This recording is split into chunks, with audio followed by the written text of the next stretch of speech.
my name is Marcus. I'm the compiler of a collection of therapy quotes entitled 1001 Windmills of the Mind, a collection of advanced self-help quotes taken from what's often called the psychodynamic or the psychoanalytic perspective, which long ago, as I understand, referred to by some, or perhaps many, as philosophical medicine or narrative medicine, helping us with the ongoing spirit and tradition of healing ourselves, by knowing our story, by knowing our history. But much of our history is unknown to us.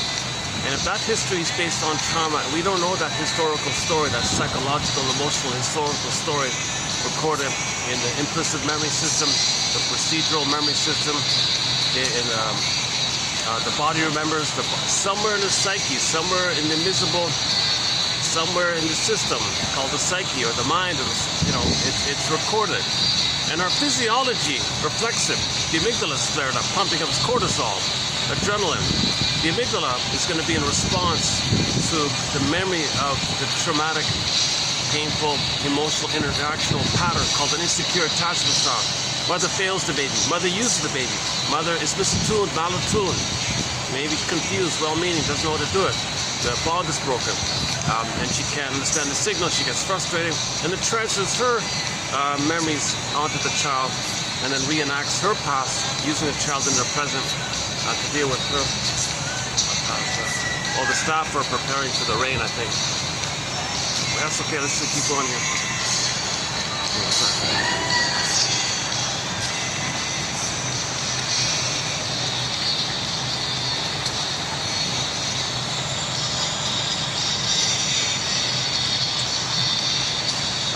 Okay, let's get back on track here. You know, I did the past couple of videos in an open park, like a wide open park. Man, that was nice. What a treat. I had like a whole field to myself pretty much. So now I'm back at the restaurant, so you got a little interruptions here. Man, oh man, that was nice. I had to drive almost an hour to get to the edge of the city. Sort of a fancy residential area, not much around it, just a lot of joggers kind of thing. Man, oh man, that was nice. So anyways, enough about that. Let's get back on track.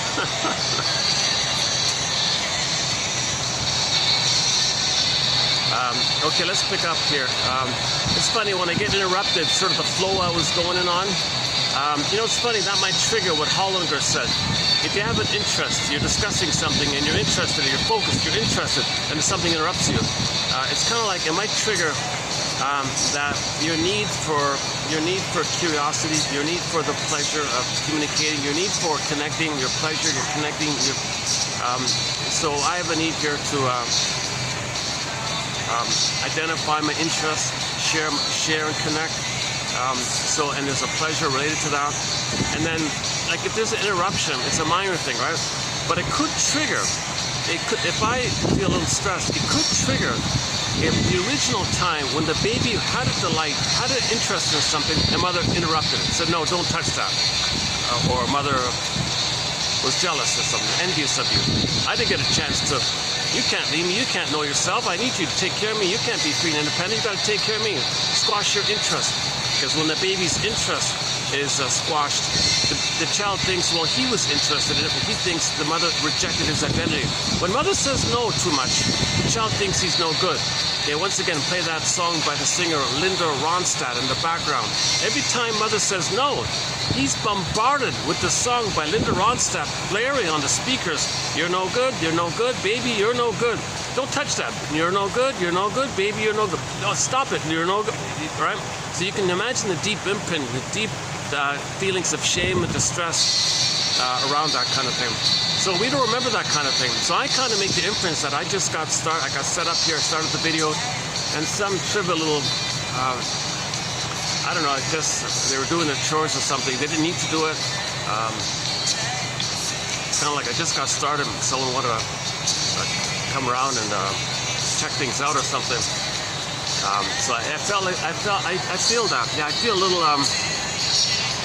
It's such a trifle, right? Whether intentional or not, I don't know. You know, if it is intentional, that's a reflection of their anger, maybe, or maybe they're saying, "I don't want to hear you talking here." Although they don't hear me back there, so that's the funny thing. I'm not sure what they're worried about. Or you remind me of my brother. I interrupt you. So I don't know what's going on if there is like a psychological motive to the person interrupting a little like that, or just a benign sort of check around with the equipment and all that.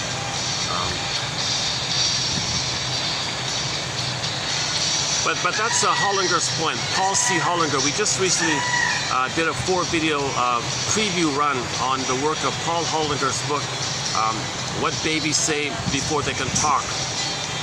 And he makes a big deal about how the baby fuses his identity with his interest, his identity with his joy. So if those two are interrupted, interest and joy, he thinks his identity is defective, unwanted, no good. Linda Ronstadt, you're no good, you're no good. And it's because mothers want to protect the child. Don't touch that, dangerous. Or baby, or a double insult. The baby shows an interest. Mother says, don't touch that for your safety. And the baby's angry. That's a signal. The baby's anger is a signal. It's a communication, a signal, a communication. I'm trying to communicate to you, mother, that I'm angry, that my need wasn't met. My distress means my need wasn't met.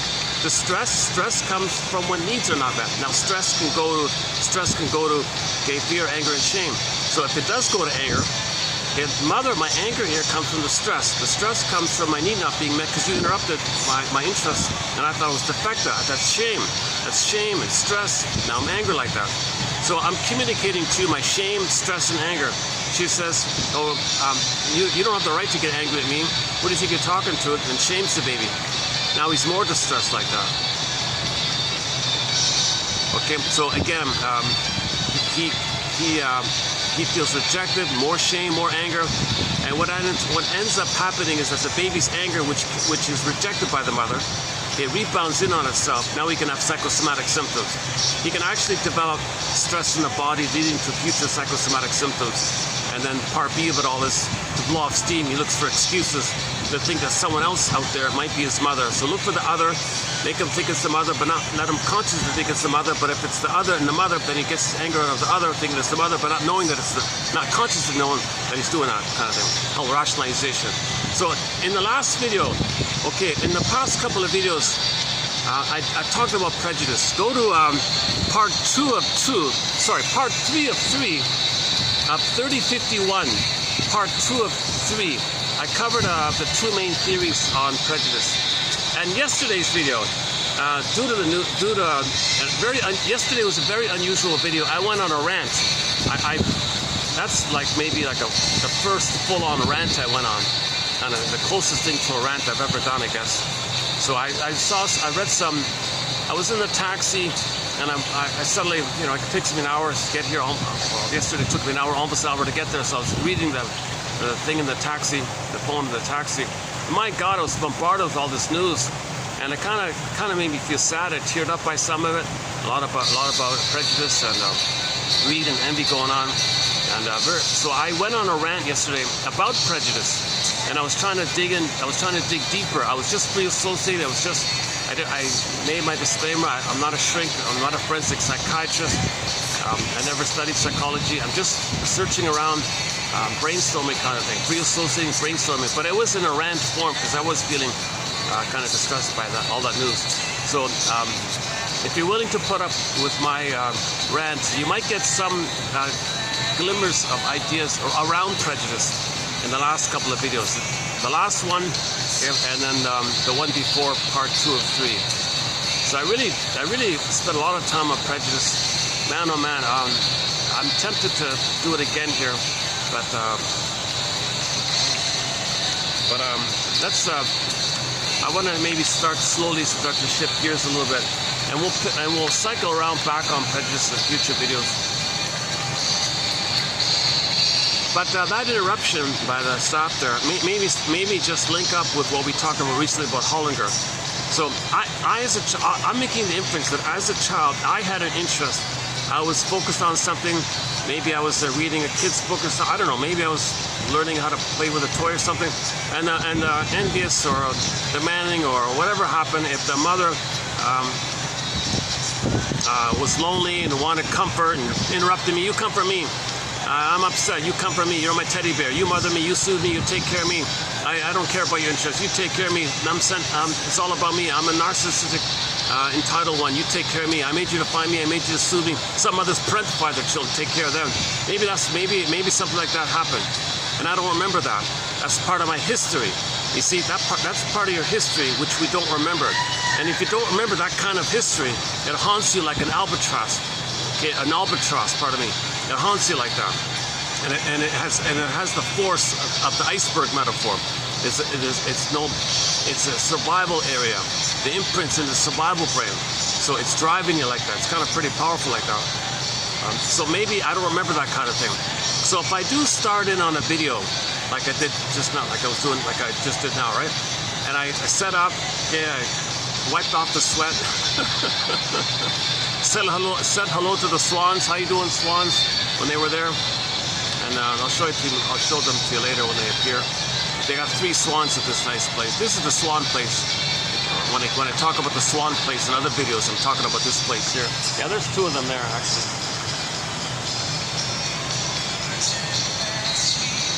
Okay, so I set up. I got the fan going, and then okay, let's get going. And then like what, 2 minutes, barely 2 or 3 minutes in, this unexpected presence appears just right to the chairs beside me, shuffling things around.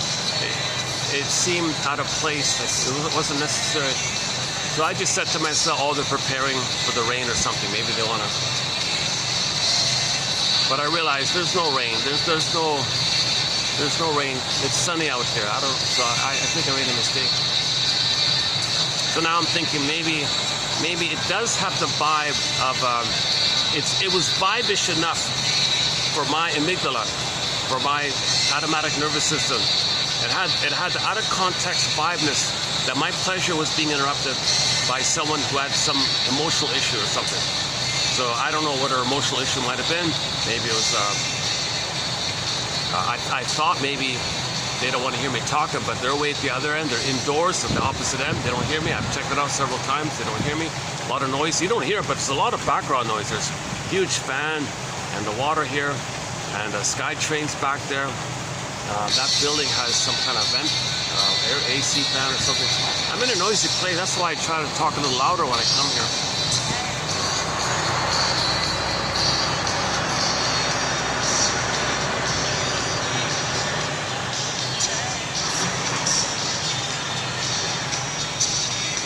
Yeah, so that little trifle, whatever it was, it doesn't matter really. Actually, if it was clear to me that it was just a preparation for the rain, maybe it wouldn't trigger me. Maybe I just keep on. I get it, but it did seem out of context. So, as a child, it'd be out of context for a child to play with his toys and the mother come emotionally barging in, interrupting you. Right? So, but that has a stronger kind of feeling of rejection of your need for interest and curiosity and learning. You interrupted that, rejected that, and the pleasure around it was squelched, so you feel distressed by it. In effect, the mother's saying, no, don't do that, tend to me, I'm upset, take care of me. Oh, here's the swan, hang on.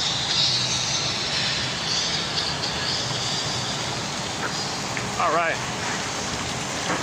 Oh, here's the gang, the 3 of them. Oh, and the turtle. All right. I don't know if you can see the turtle. He makes a very rare appearance. He's really a turtle. He really hides away.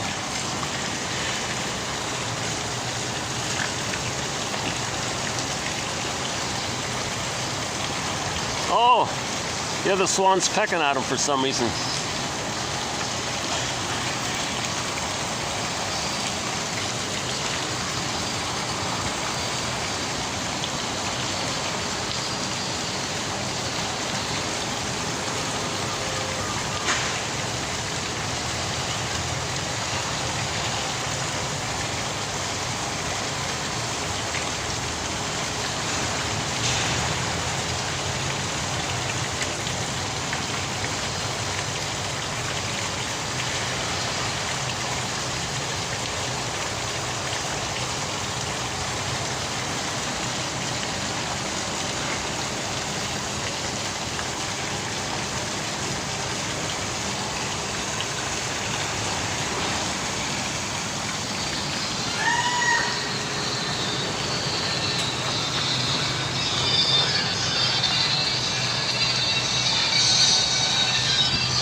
Okay, so back to Hollinger's emphasis.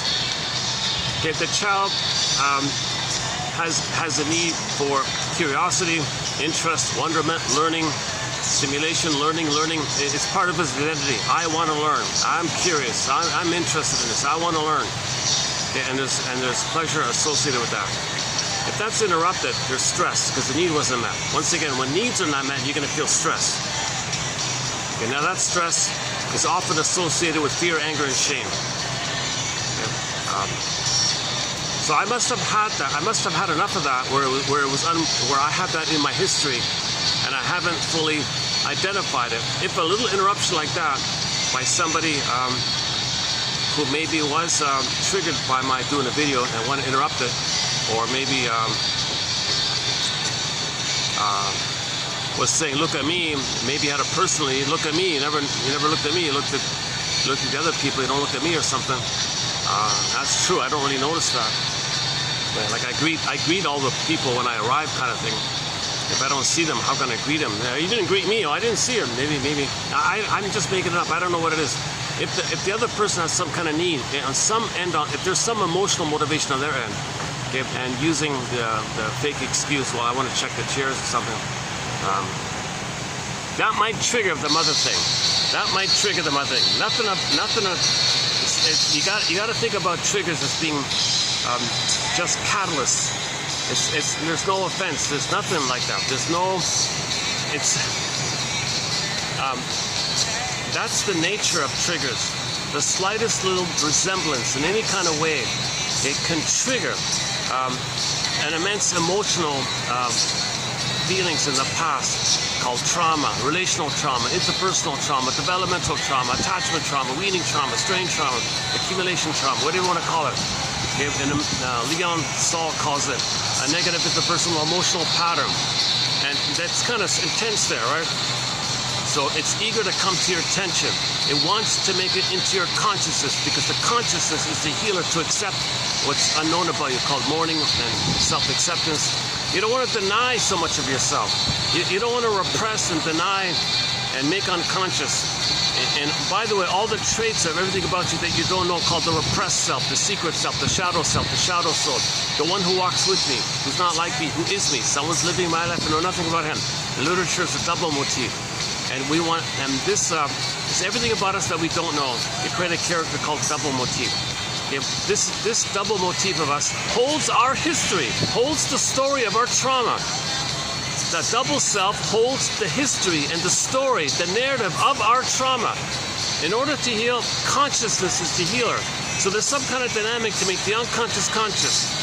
Yeah, I was suggesting that the Know Thyself slogan from long ago, maybe there's like a Know Thyself 2.0 version called, like Mr. Freud said, make the unconscious conscious.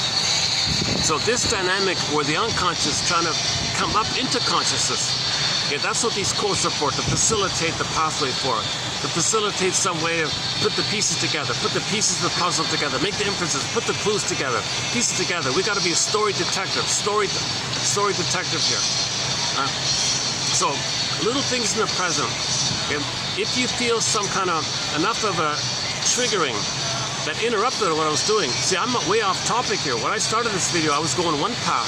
Now I'm totally diverted to the issue of processing my trigger, right?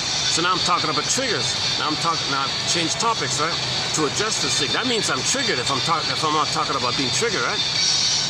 So if some little trifle little thing interrupts what you were doing, and now you're feeling triggered, which I'm still in, right?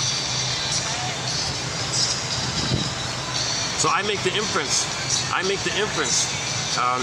That is like an image, okay, just like an image or something, a reminder image to make into consciousness, to come up to the conscious as if the double self is saying, hey, conscious self, that image there, it looks just like in your nursery.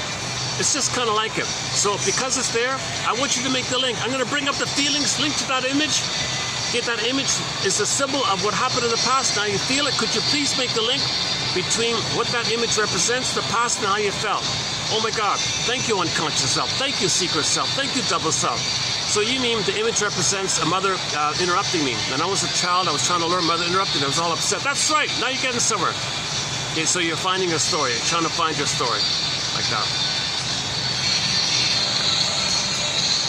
I feel slightly better already, just, you know, coming up with just saying it like that a little bit. So now we can get back, now we get back up where we started from. Took me, 20 minutes? So it took me kind of 20 minutes. It's not fully healed or anything, but at least I have a little more reality of what's going on. That reality calms you down kind of thing, right?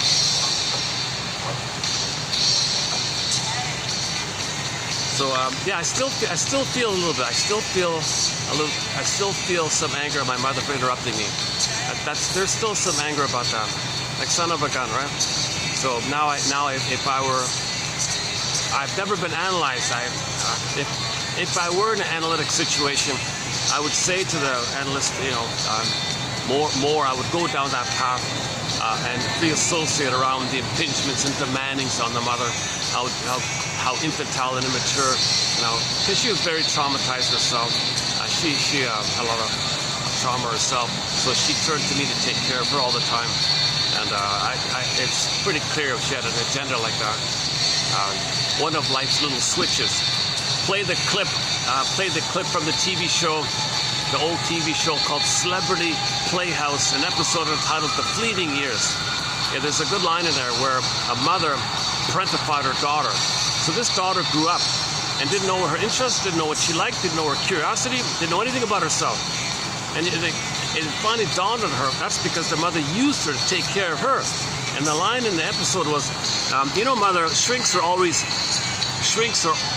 psychologists are always railing about mothers who use their daughters to take care of them. And that's what our relationship was. One of life's little switches. I was more mother to you than daughter. My role was much more as a mother to you than a daughter to you. I mothered you, right? So this mother turned to the daughter to mother her. So this young lady never knew herself, didn't know her interests, didn't know what she liked, so she's starting from zero kind of thing. But first she confronted the mother about this. So the mother made the daughter to find her. Mother's right, she was entitled, she was a narcissist. The mother was a total infantile narcissist. She was always service, she was pampered, everyone would take care of her, she set the stage. You know, the irony of that episode is that woman is an obnoxious bore. I don't know why. She was a gold digger, like she married men and took their money kind of thing. I don't know why men would be fascinated with her. She's an unattractive, pedantic, bossy, kind of annoying character. A very strange episode. Yeah, let me think about why. You know, there was a low budget. Yeah, back to the low budget. Yeah, a lot of these old shows were on a low budget. Twilight Zone. Many of the Twilight Zone episodes are very low budget. They said same with Next Step Beyond. Actually, he said One Step Beyond. He had the money. He had funding, but for the sequel, Next Step Beyond, which is excellent, there was no funding. He said Twilight Zone, similar thing. So they couldn't hire who they wanted for the actors. And that guy, you know, one of them said, if we couldn't choose the actors we wanted, we were stuck with what we could afford kind of.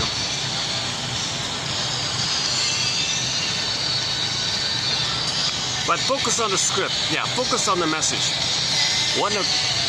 Psychologists are always railing about mothers who won't allow their children to be themselves.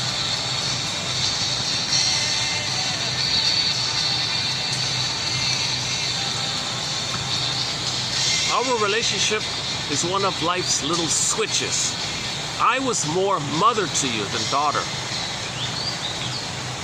Okay, so the line from Miss Ann Sexton, 1960, I made you to find me. You're exploiting your power to have a baby, to hurt the baby to take care of you. Mother's rights, I'm entitled, I'm set the stage, all about me, I'm the wicked queen of Snow White, metaphorically speaking. Okay, the wicked queen of Snow White is a symbol of a narcissistic mother. It's code for, symbol for, metaphor, okay, a picture of, Picasso, okay, a picture of a narcissistic mother. Okay, and what did you see in Snow White? All about her, mirror, mirror, who's it all about? It's similar to the myth of Narcissus, who looks into the pool of water, sees the reflection, it's all he sees, all about him. Everything's about him, he owns everything, he's one with everything, he's it, it's him, it's the undifferentiation, fusion, symbiosis, and he's in a blissful kind of place, like Narcissus, being spellbound with his, like that kind of. Okay, a major topic in our collection on the narcissistic personality pattern, and we discussed the Snow White story as part of our major thread in our collection. Of the 62 threads here, one major one is called the psychological interpretations of myths and fairy tales. Let me see how much material I can get in before the caffeine wears out of me. I'm running on one coffee.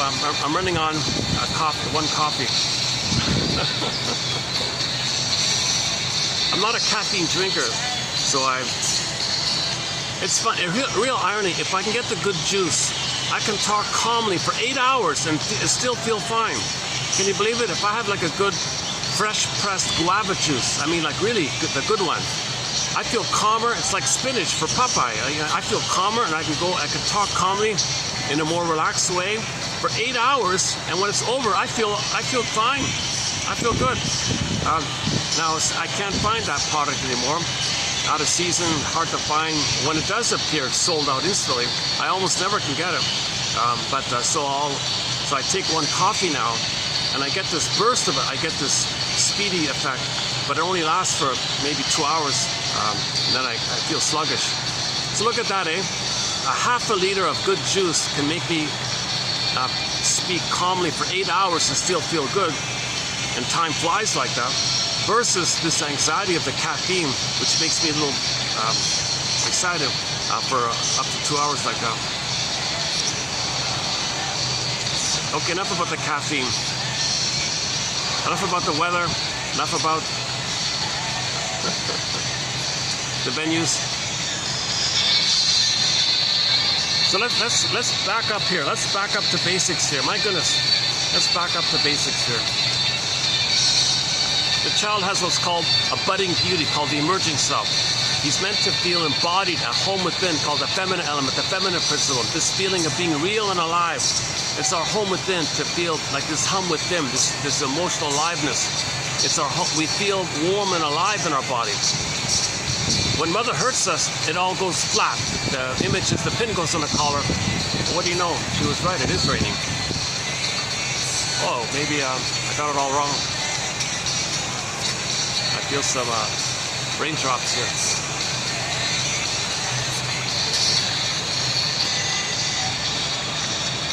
Okay, yeah, the pin goes in the collar. So the metaphor, one metaphor for trauma is that the pin goes in the collar. The image means that under the collar, the emotional body goes flat. The jargon is flat affect. Some people don't even feel their sensations. They really feel flat or numb or something. And so the metaphor means the aliveness, the soul, the embodiment of feeling real and alive, the hum aliving, like the warm hum of the body or something. It all goes flat. That's the trauma. That's called loss of the soul, or the exiling of the soul. Everybody has a soul. Don't be confused about that. Everybody has a soul. Absolutely, everybody has a soul. But with trauma, the soul gets exiled. Now, the way in myths and fairy tales show you how the soul gets exiled is that they symbolize the soul as the feminine quality of the being, like the moon, the being. Okay, the resting, the being, the stillness, the sweet, inexhaustible fullness of being, like the moon, like the night, the stillness, the calm hum embodiment. Okay, so they would call that like the feminine presence, the feminine principle, the feminine element.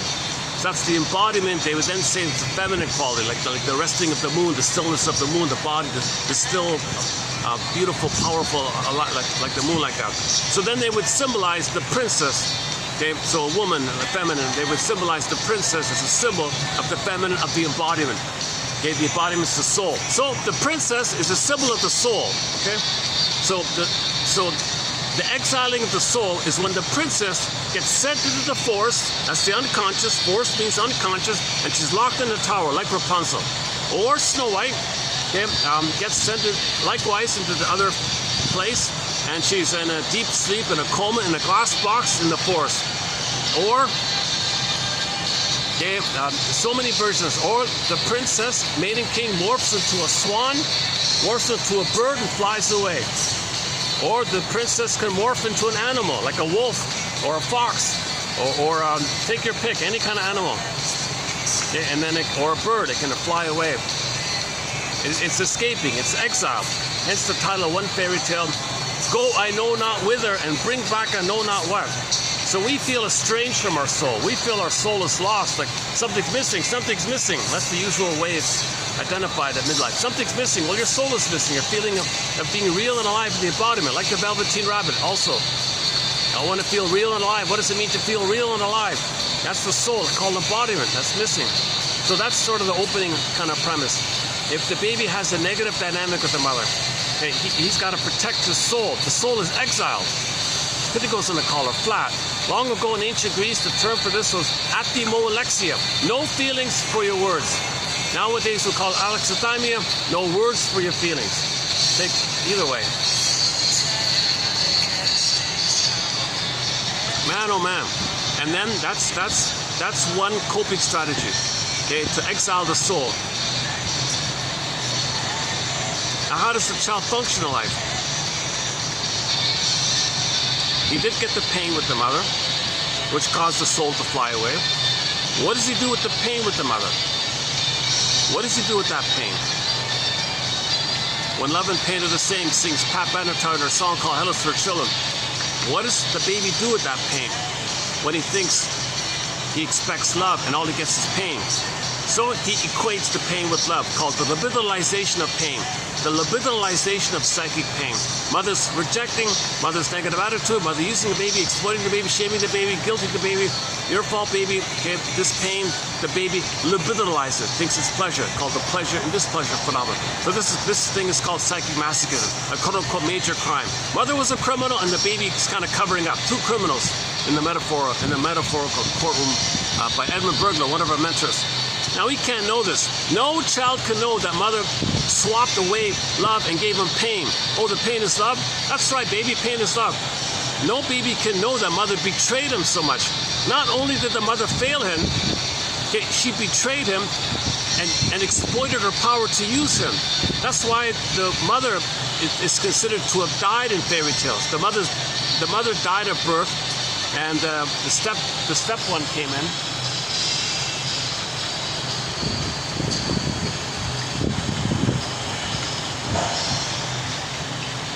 It's the same woman. Inside the uterus, mother was good. At the moment of birth, poof, the same woman is seen by the baby as the wicked, evil stepmother. It's the same woman. So how do we mourn? We got to mourn the loss of the mother. We never had a good mother. Right? We never had a loving mother.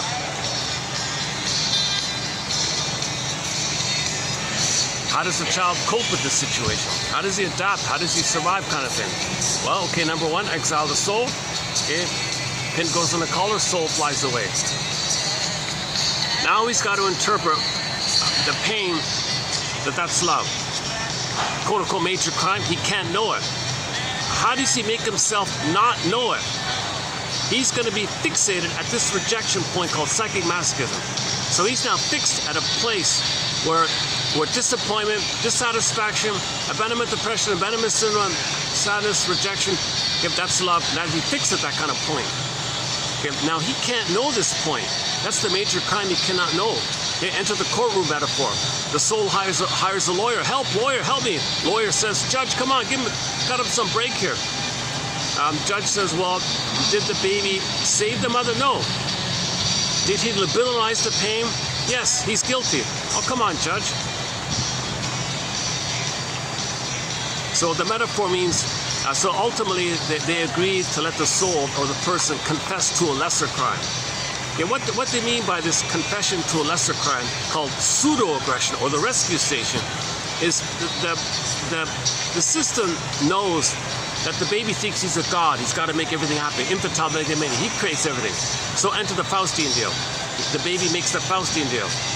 Okay, so the baby's going to be the aggressor and shame himself.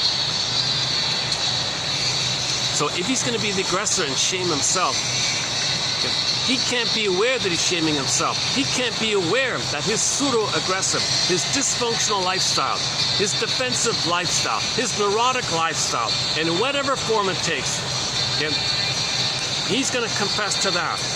He'll think that this allows him some identity, this allows him some attachment to the mother, and it allows some kind of hope that one day a magical time machine will appear, mother will apologize, take it back to the nursery, say, thank you for showing me my mistake, I feel badly for what I did, let me do it right this time.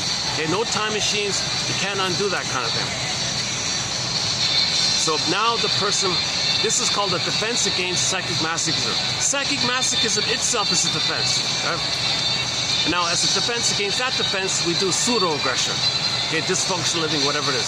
Okay, now, so you're going to be active. So baby was passive. He can't be passive. He thinks he makes everything happen.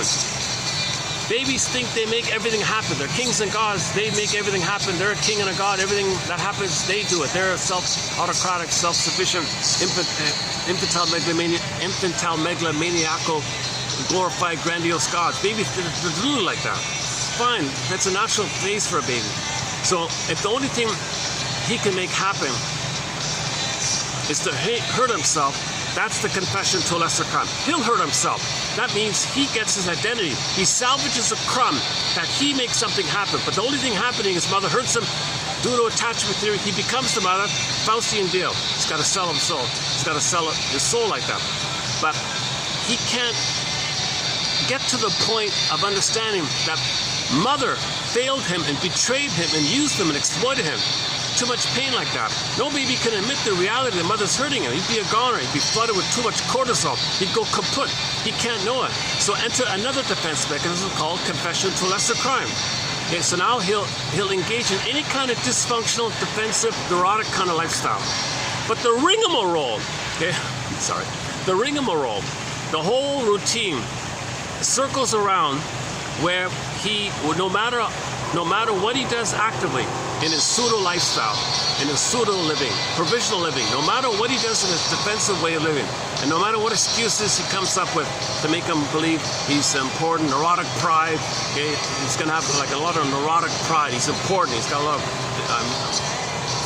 lot of feeling of narcissism because he's got to preserve his narcissism that he makes it happen. That's neurotic pride.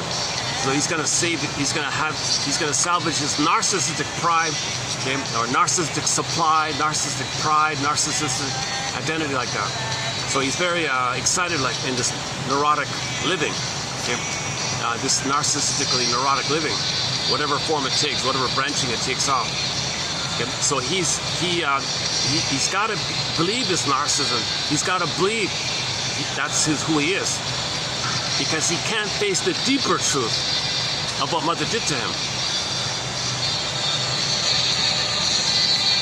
So they say, shall I compare thee to an onion? Okay, so mother betrays the baby. Mother fails the baby, exploits her power to use the baby to take care of her. Huge crime. Okay, number one, pin goes on the collar, soil flies away. Princess morphs into a bird and flies away. Princess morphs into a fox and runs away. That's the Beatrice Deer version. The famous Inuit tale told 10,000 years ago or longer about the princess turning into a fox and runs away because the person betrayed himself to his mother, betrayed him in trauma.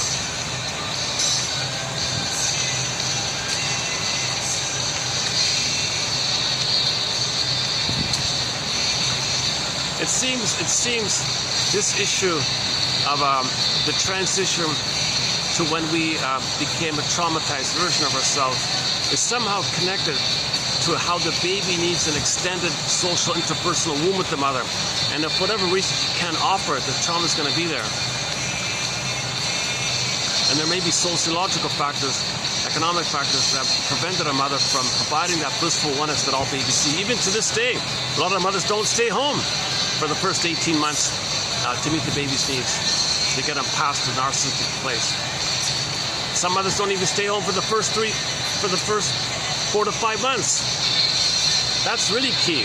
If you gotta limit, if you gotta draw the line somewhere, at least draw the line that mothers have to stay home and would want to stay home for the first 4 to 5 months to give the baby the egg, the womb. It's like a psychological abortion or something. You can't do that. The babies need an extended oneness, mother-infant dual unity for the first 4 to 5 months, social interpersonal womb 4 to 5 months. Babies kind of come out too early. They need like an extended womb, like blissful oneness. Blissful oneness. Okay, participation mystique, unio mystica, Garden of Eden, Shambhala, Shangri-La. Okay, constant yearning, constant craving, attachment longing, attachment hunger, love hunger, affect hunger. Baby's yearning for this. He's crying and dying for, he's yearning for this. He's pleading, please mother, I came out of the womb too early. I need an extended womb-like condition, skin to skin, natural feeding, loving gaze, warm embrace, your sweetness, your emotional acceptance of me. I want to feel that you like me and you accept me, so I can have that kind of that's the condition I need. That's like the egg-like, psychological egg-like, emotional egg-like condition I need for me to resume development, keep my embodiment. So mothers are meant to stay home for the first 4 to 5 months as if she's pregnant still. So she's pregnant biologically. Put it this way, she's pregnant biologically, okay? But the child is still pregnant psychologically for the first 4 to 5 months after biological birth. The child is still, the mother should think that she's still pregnant with the psychological baby. So she's got to give a psychological egg.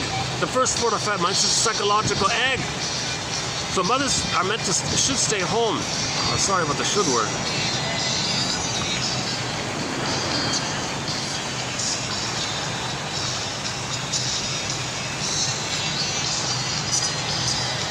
A little luck, not too many guests around.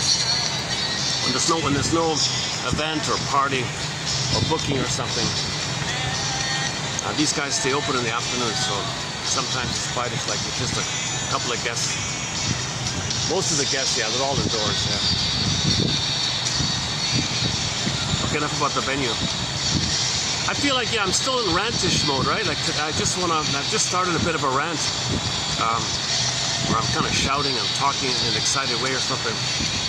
That's a reflection that my schooling was kind of limited to myself. I don't have the practice of, I never had a chance to. My schooling, I missed schooling. Like I missed the opportunity to take advantage of the learning opportunities that schooling had. Like that, I was just out of it myself, kind of thing. I just stared out the window kind of the whole time.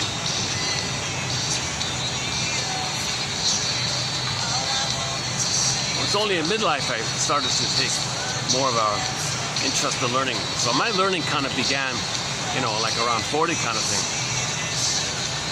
Oh, okay, now let's learn, now let's read. I read like little bits here and there up until 40.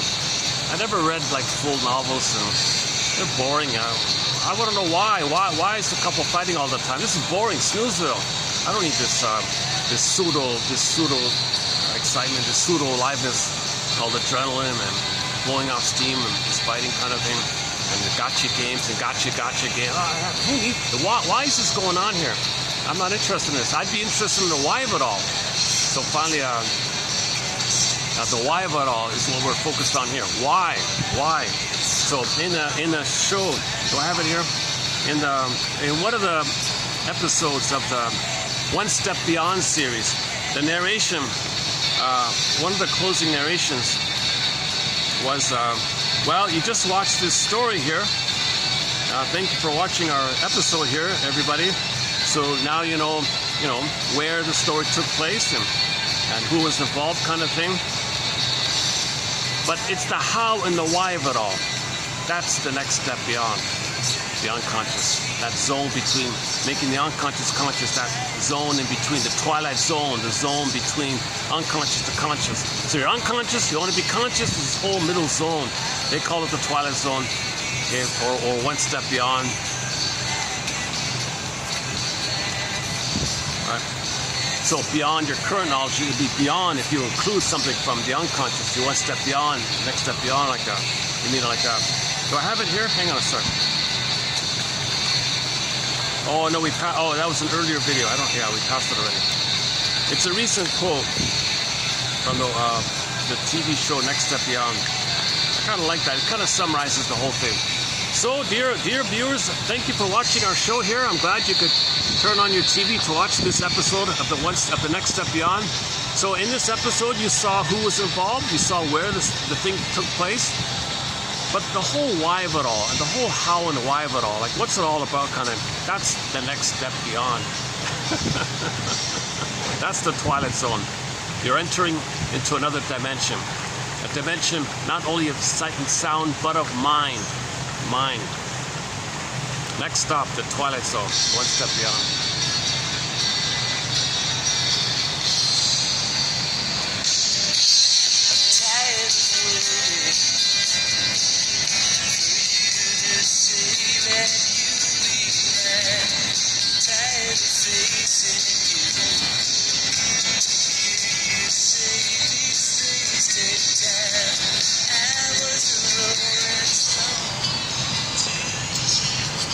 Okay, so let's just tidy up Edmund Berger's theory called psychic masochism.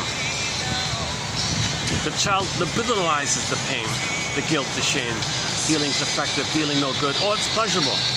That's my mother. That's my attachment. That's what mother gave to me. That's my connection to the mother. To have a connection, I gotta think this. To have a connection, to be alive, to feel safe, I gotta believe I'm defective, no good. Psychic masochism. Too passive. He's got to make it happen. He's got to make himself passive. Pseudo-aggression. So he'll become, quote-unquote, emotionally sadistic, let's say.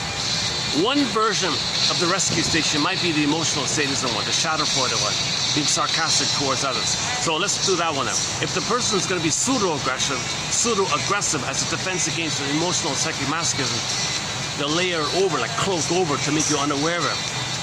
Okay, so defense mechanism means something you do in your mind, some trait or pattern that buries the pain. But the pain compels you to do extra things in the mind to bury the pain. The original pain of the pain is a soulful way, and you libidoalize the pain. Right? The pain experience of needing to exile your soul, that's a lot of pain to lose your soul. A lot of pain to lose your real self, your authentic self, your true self, your embodiment, the gifts, the treasure. That's mostly your real identity. Losing your authentic identity, who you're meant to be, called your budding beauty, the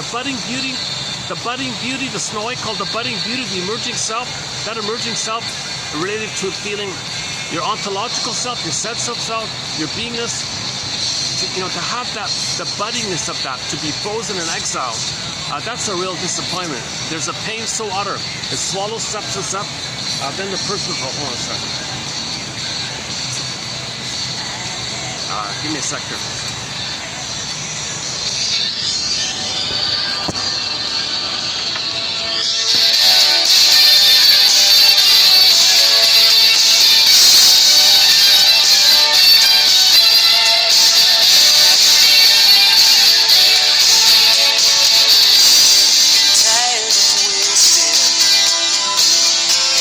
Yours and my sweet precious time. Tired of chasing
Okay, I'm back.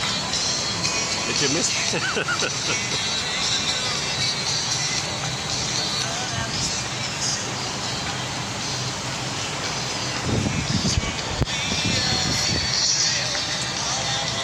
Edmund Burglar's model, it's underappreciated. I don't hear anybody discussing it. Okay, so how do we protect this betrayal by the mother?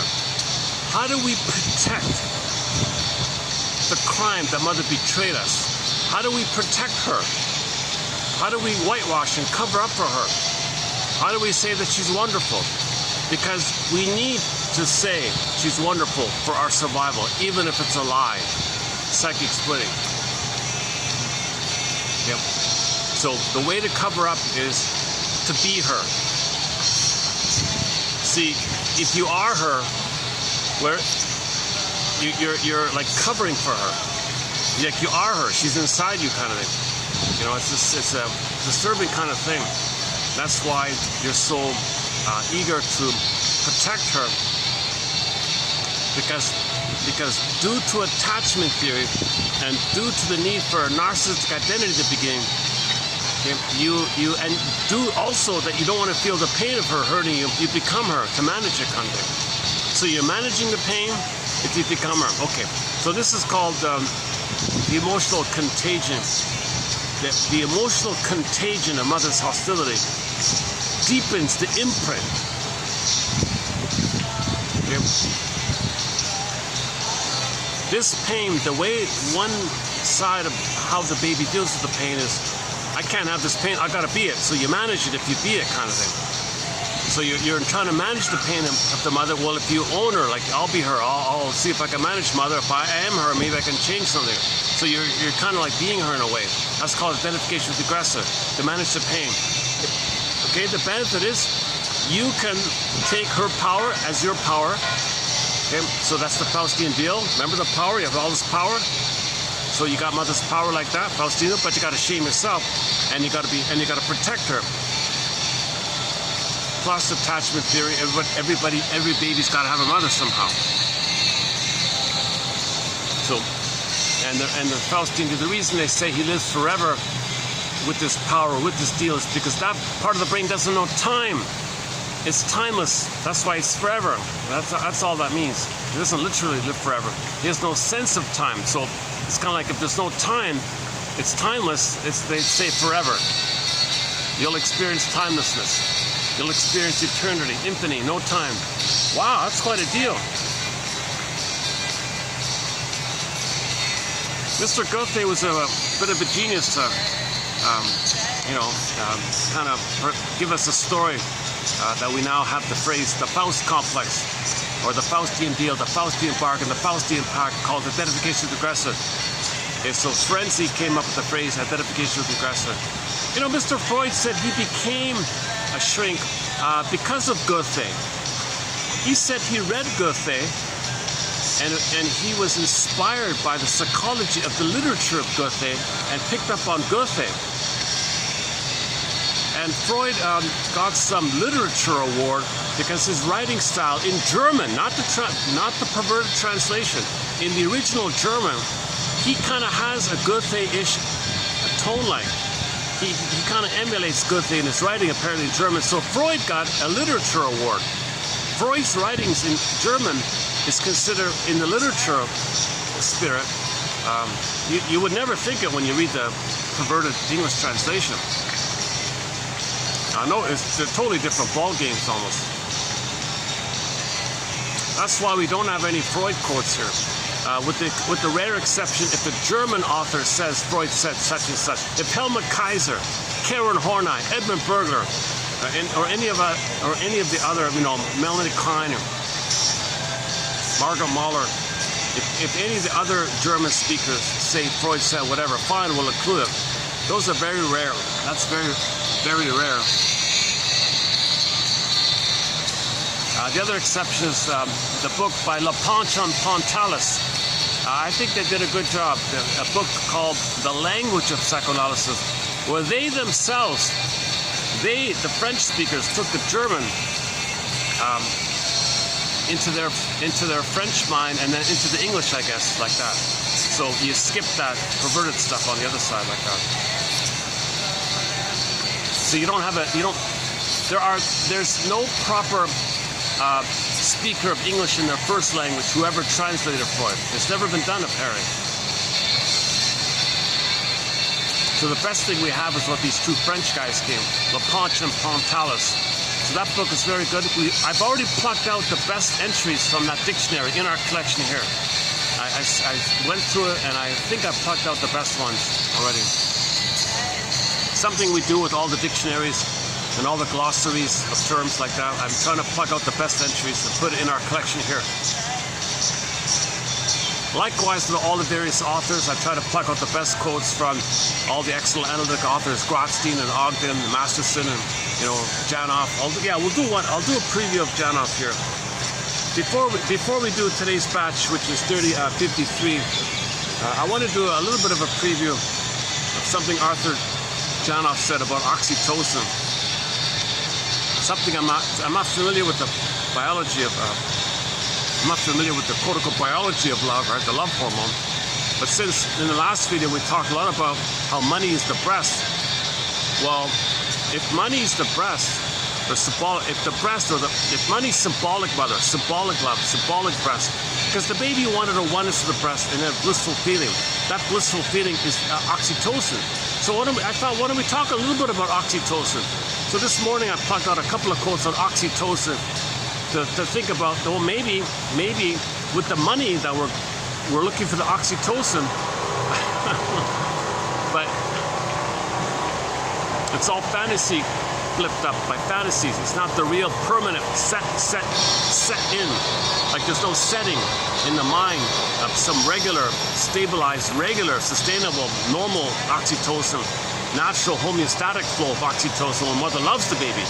The set points are whacked. He's all stressed out. So to get away from the pain of the stress, you look for oxytocin to soothe you from the stress. It doesn't work. The pain is bubbling up. Give me more. Money gives you oxytocin to push down the pain. The pain's still there. Pain pumps up. Give me oxytocin. Greed, material, money, matter, buy stuff. You see, because the person with trauma doesn't have the set point in the brain where the oxytocin wiring is stabilized. That's whacked. That's disturbed. It's whacked up. So he's got too much stress, cortisol, adrenaline.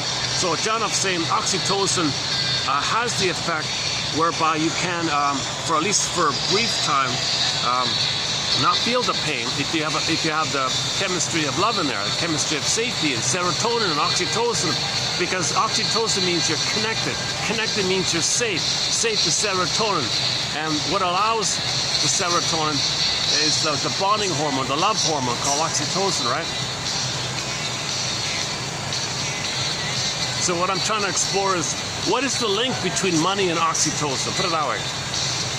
So yesterday's quotes about money was, the baby needed a blissful union, a state of, the stage of blissful oneness, right? Undifferentiation. He didn't get it. The baby's meant to think that he owns the breast. He's one with it. It's even him a bit.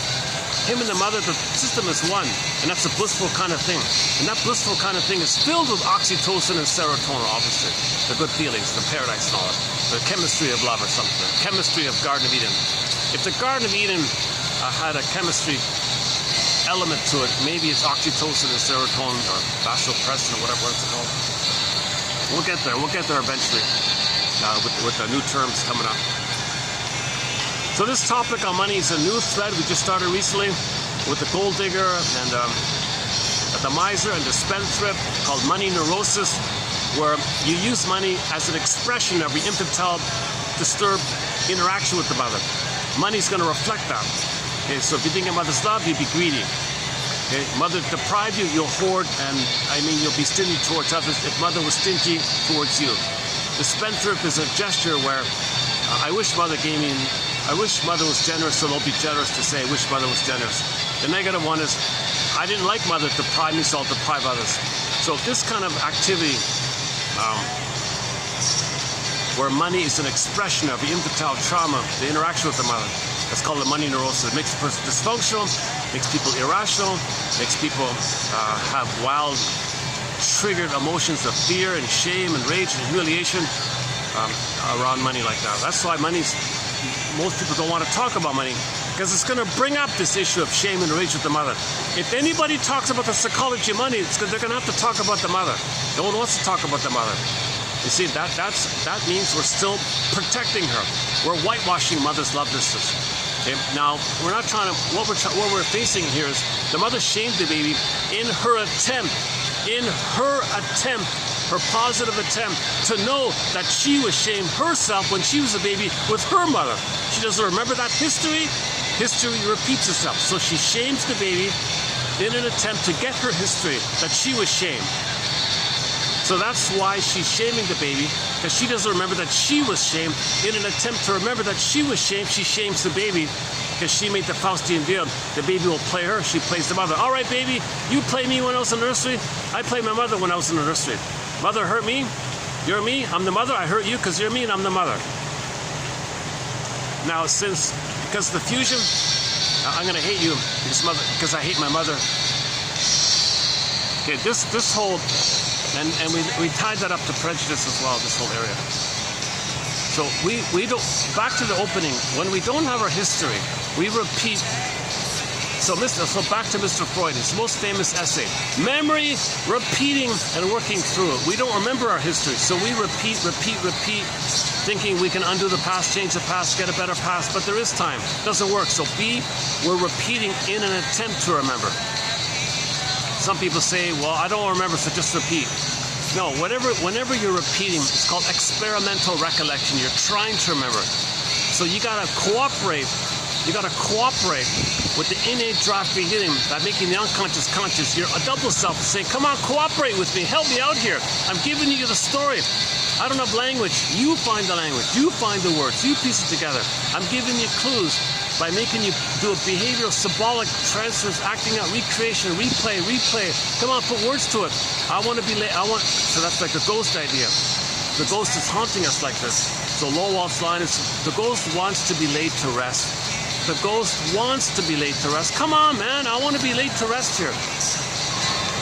And then I want to become an ancestor and free up the energy for you so you can love life in the present. And live life in the present and get your LIVE and live in love and be embodied and be in the present like that.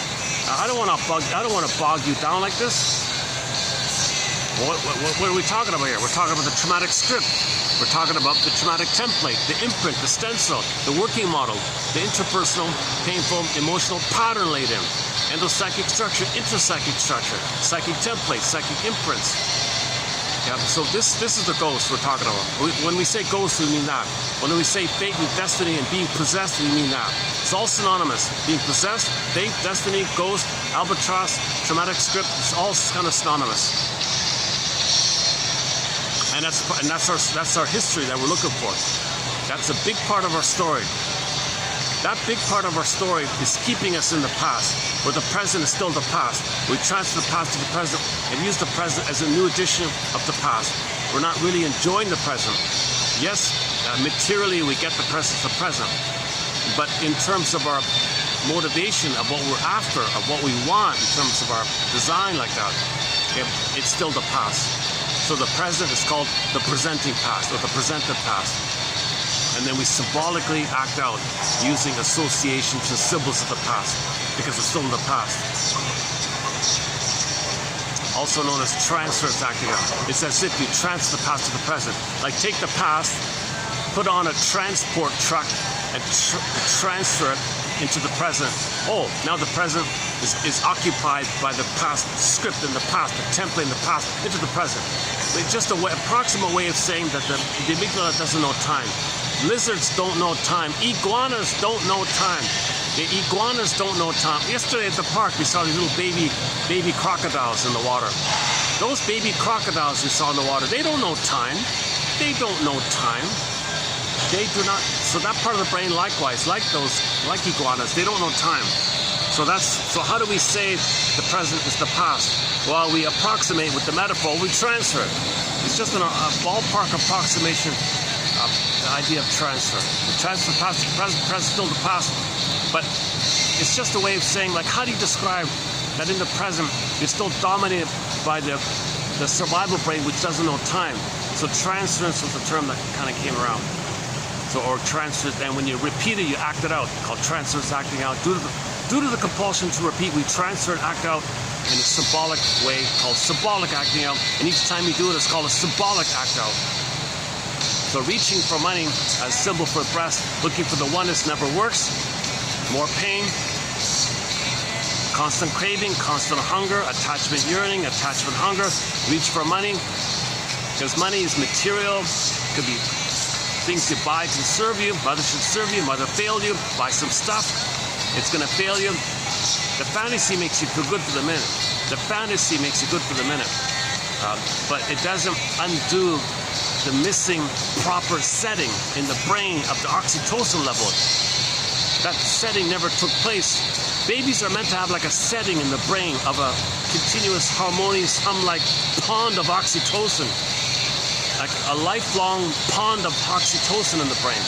There's no pond of oxytocin in the brain. So you go for blips of it. You get like little teasers of it. Pain's still there, and you want it.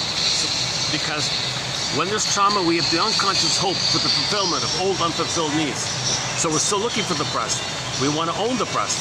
So we want to own stuff. But when you own stuff, it doesn't translate to owning the breast back in the nursery. And you got the blissful oneness so you can resume your development. It doesn't work. You're not aware of it. Repeat. Repetition compulsion. We don't know the history, so we repeat. Okay? We don't know so if we don't know the history, we keep repeating. More pain, more greed, more money. Now we're gobbling. Enter the plunder system. Enter the plunder system. We have a quote. I just discovered a money book, a psychology of money book here. He says the plunder system. I'm gonna paraphrase what I think he's implying. Okay, so let's jump to this one here. Okay, so the misuse of money to plunder and pillage. Okay. It's because the baby didn't get the oneness of the breast. Babies are meant to think that they own the breast and they're one with it and they got a blissful feeling to set in a pond of oxytocin in the brain. If the baby owns the breast, he'll have a pond, a sweet level of a calm pond of oxytocin there. You didn't get it, right? If you don't have oxytocin, you're not connected, you feel stress instead. Now you got all this stress stuff. This toxic, future toxic, black water kind of thing, right? Toxic stuff. So that's pain. So you look for. So what Janov was saying, if you can get a blip of oxytocin, for a little while you can go on the blip and ignore the toxic memory of mother. So for a little while you get a blip of oxytocin, a blip of the good stuff. It distracts you and makes you unaware for a time being of the toxic water, the putrid, dark, black, water there. Toxic. Let's just say toxic water then.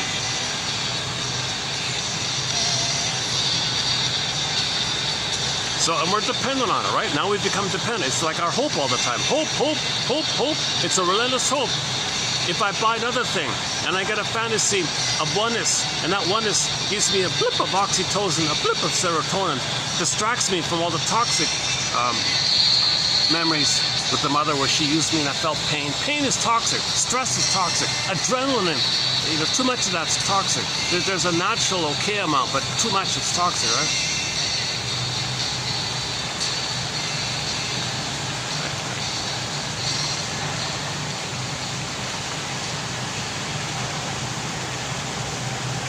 Nice stop there, very nice stop there. She's the head waitress over there. She's really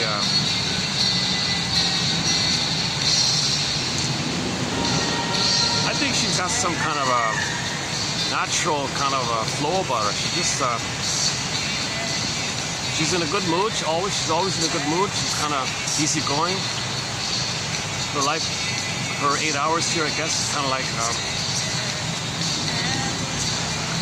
walk in the park, I guess. She works as if she's walking in the park.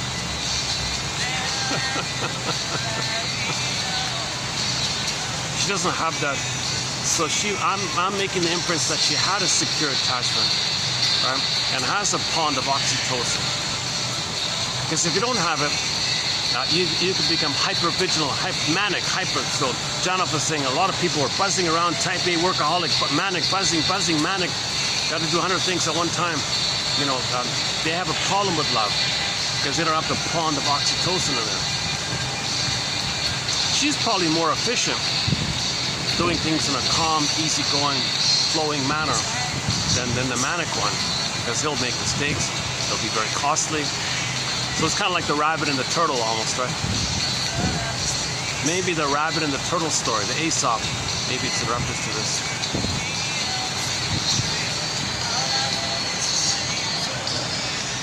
I'm discussing around here a bit. We'll update these things. Oh yeah, okay. When I finished my rant yesterday, this morning I was thinking about the rant, and because I'm playing the video back to put out some shorts, right? So while I was putting out the shorts, there's that rant of mine, and then a thought came to me when I was playing back my rant. A huge what if. Okay, I have no evidence, I have no scientific research data, I have zilch, nothing. This is just a huge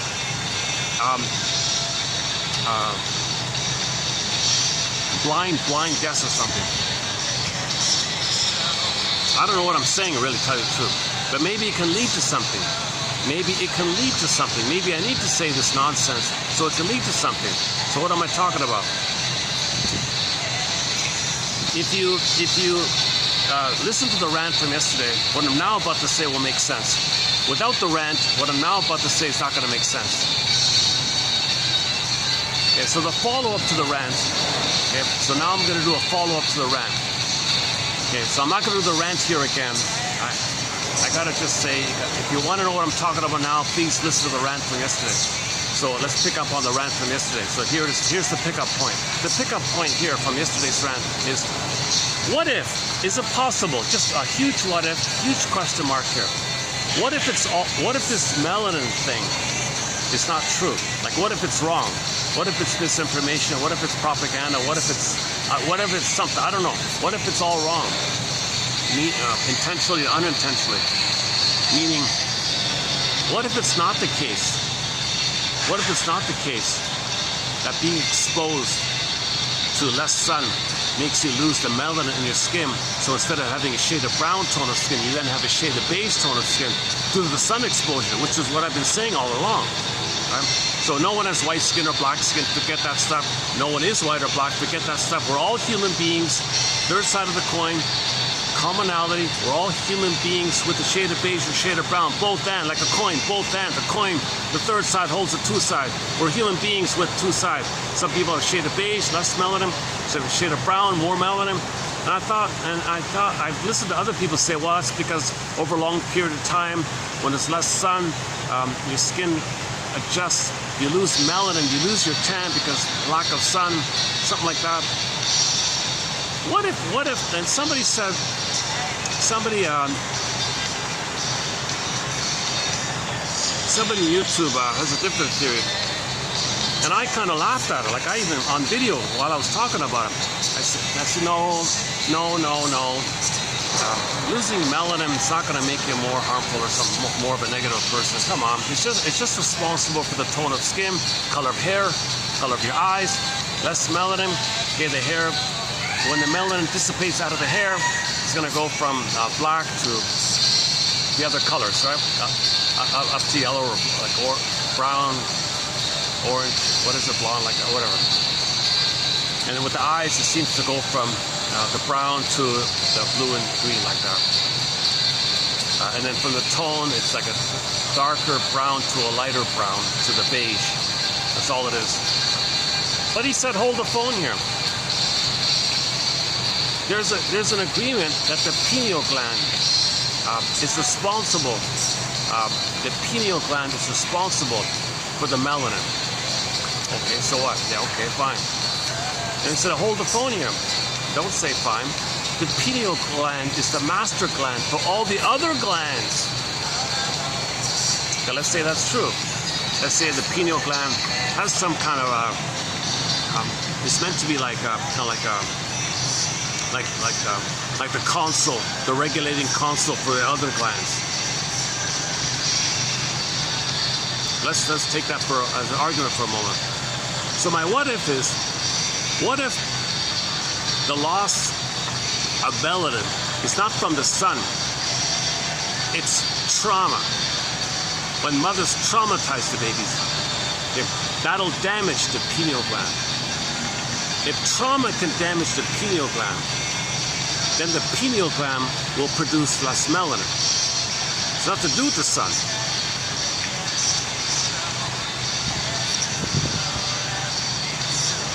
Now, if you want to argue that the environment affected parenting methods, yeah, that's probably the case. So that's it. That's the big deal. That's all it is.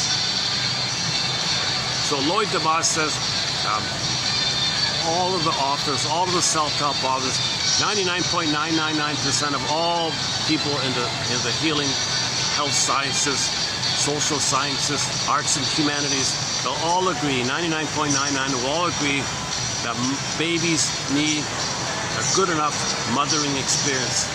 If that's failed, they'll become angry and violent and all that stuff. And problems like perversions and violence and problems. And now you're looking for symbolic.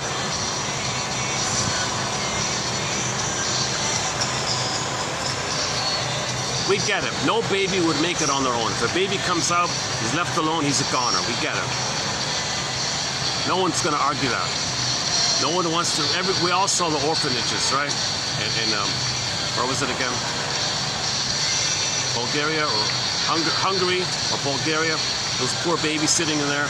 I couldn't watch it. It's too painful to watch it. These babies were abandoned.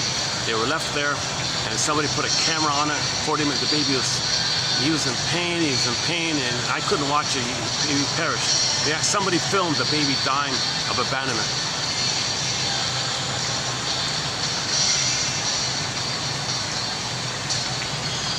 Oh my God, yeah, yesterday was an emotional topic. Let's try to.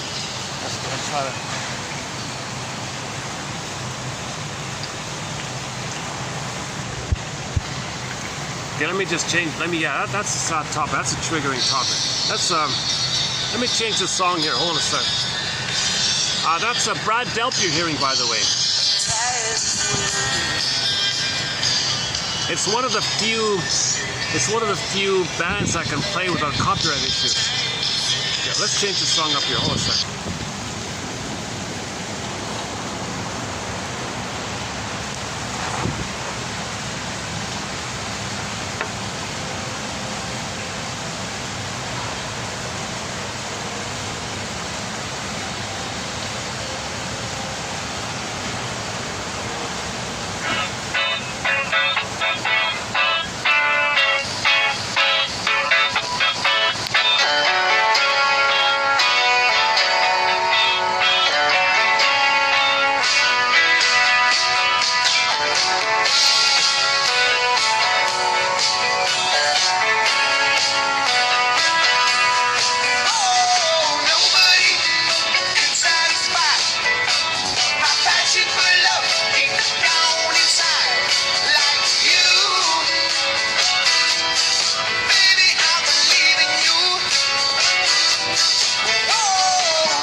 Speedwagon is in the news, but if I play it, I'm 90% sure it's copyrighted.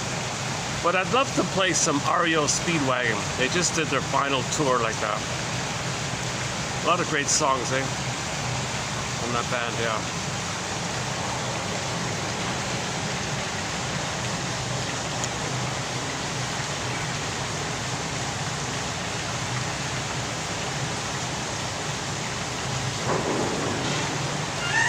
So if trauma damages the pineal gland, then there'll be less melanin.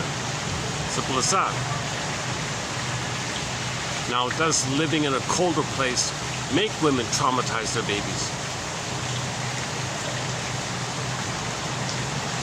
So we don't know, right? Because the melanin theory is that people lived in colder places for whatever, 100,000 years, whatever, 100,000 years or something. Maybe 200,000 years.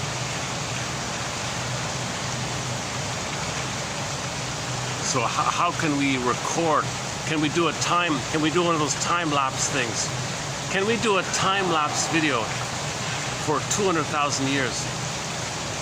Where one member of us moved to the, I don't know, Finland, way up there somewhere, near the North Pole, wherever, and film him for 200,000 years and see if it's the case that the less sun made him lose the tone, the melanin,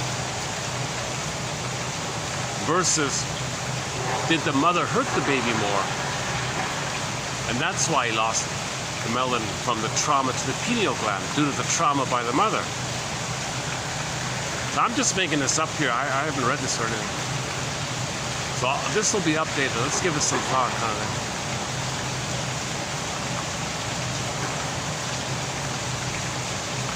But the edgy part of the rant was this confusion of identity. If the baby's one of the breast, and he is the breast, and the breast gives him milk or the powder stuff, he thinks in kind of those quote-unquote white ideas. So he says he's white. What are you talking about? You're a human being with a shade of beige on us. So don't say you're white. Don't say he's black. Stop this nonsense. Oh, he's white. He's white. He's black. Stop this. Why are you doing this? Well, that's a reflection.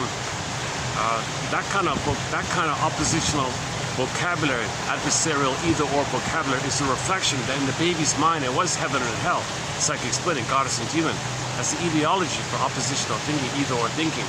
Baby can't, quote-unquote, contaminate, can't link up that the mother's frustrating and satisfying. Babies cannot handle that the mother is both frustrating and satisfying. Babies can't manage it. They've got no ego. They've got no sense of time. They can't do it. Mother's satisfying, fine. Mother's hurting him. That's the same mother? No, click. That's a monster, not my mother. Mother's good. He can't know it. He separates it. He can't, quote-unquote, contaminate the satisfying mother as being in any way related to the frustrating mother. But reality check, it's one woman. That's why the fairy tale is like that. Good mother dies at birth and the same woman becomes a wicked queen. Either or like that. So your vocabulary of either or is a reflection of this kind of trauma. So we got to make an effort to say we're human beings with a shade of beige tone of skin or a shade of brown tone, but we're human beings. That's the main one.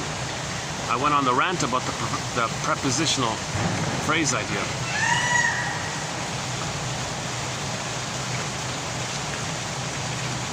I feel like some kind of progress in my mind is taking place in terms of understanding this issue of prejudice, this confusion around this confusion around the loss of the melanin. I'm kind of, at the moment, I'm kind of leaning towards the possibility that maybe it is trauma to the baby that damages pineal gland, that damaged the ability of the pineal gland to send out the melanin. So the color of the hair, eyes, and tone of skin changes due to lack of this capacity of the pineal gland to send that stuff. So maybe the pineal gland has different functions, right?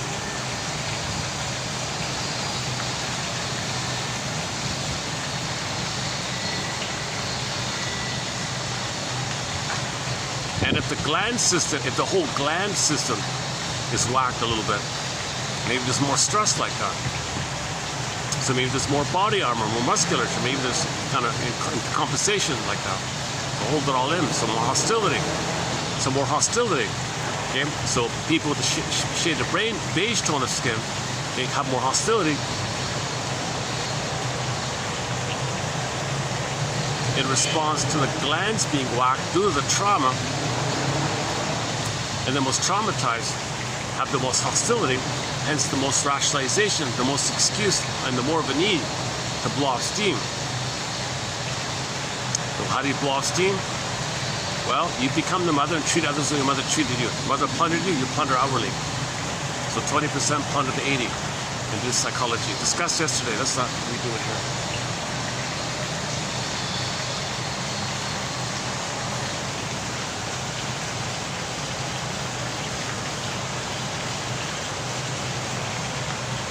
I tried to play a lullaby, the rock and roll lullaby by the Nylons, and B.J. Thomas, Mr. Thomas, did the original, and I played the cover by the Nylons. I think it got through, I haven't checked yet.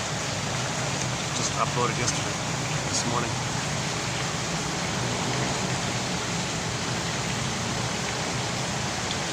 Okay, let's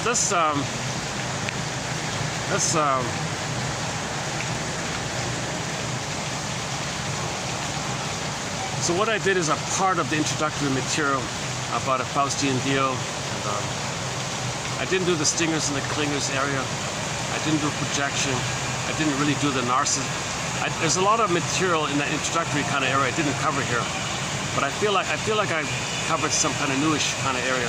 So let's just jump into a preview of 30. So now let's do a preview of 3070 here.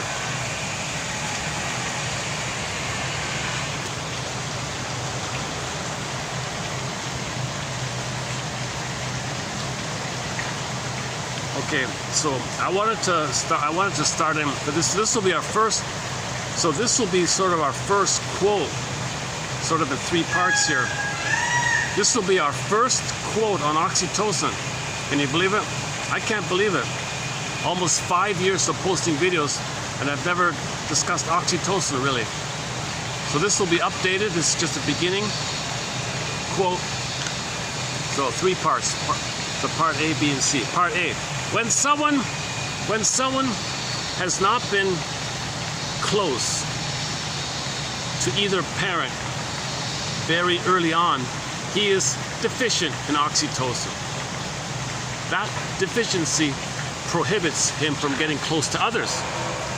i.e., in other words, if we see someone who cannot sustain long-term relationships, he has one superficial relationship after another, and he is stuck in a quote repetition compulsion, we may postulate that he lacked close parental contact in infancy. That lack lowered his oxytocin levels so that now, as an adult, he doesn't have the chemical wherewithal to relate intimately with another human being. Now that's a overgeneralization. I don't think it's completely accurate like that, but it's an approximation idea. So let's think about a playboy, let's say, the promiscuous one. There's never enough. He's saying here there's never enough oxytocin to have a bond with someone. So the repetition compulsion means mother allured him and rejected him. He becomes her, so there will be no oxytocin, right? If mother allures the baby and rejects him, there's no oxytocin, there's no pool of oxytocin. So he's going to become the aggressor, okay? And do unto others what his mother did to him. Mother allured him, rejected him. If it's a boy, he'll allure the ladies and reject them. The playboy, the Don Juan, the Don Quixote, womanizer, etc. Females do the same thing. If the daughter was allured and rejected, she'll allure fellows and reject them. Okay, she's repeating what happened to her. So she doesn't bond, he doesn't bond, the playgirl doesn't bond, the playboy doesn't bond. Okay, is A, to deal with, to repeat the trauma, to know that mother allured them and rejected them. They lure others and reject them to get their story. That's part of it. and there's no oxytocin. There's no oxytocin. You're driven by the repetition compulsion to know your story because there's no oxytocin. So, right? So he just says, maybe in a more simple way, maybe in a more simplistic way, like a more biological way, or maybe we could just simply say, he doesn't have the oxytocin wherewithal. So he's saying there's a link between repetition compulsion and lack of oxytocin wherewithal. Okay, part one. Okay, for example, okay, part B here. When two monkeys, he says here that talapoin. I've never heard of that before.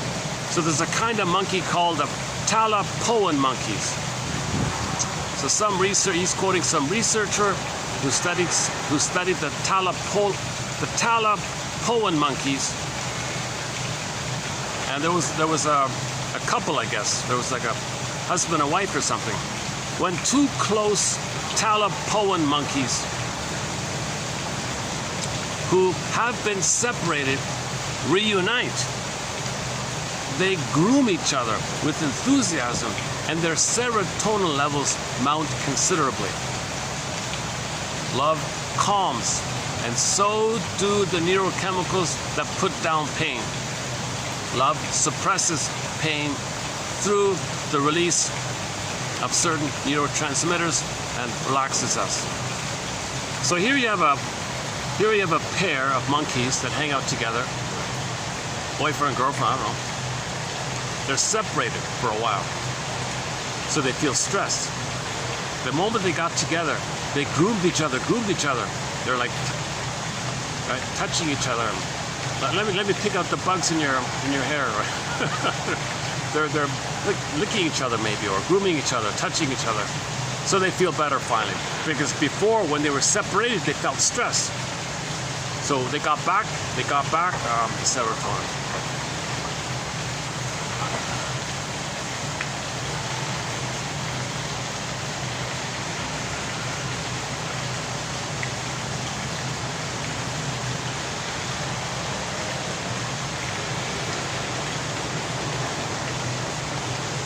So let's do it this way.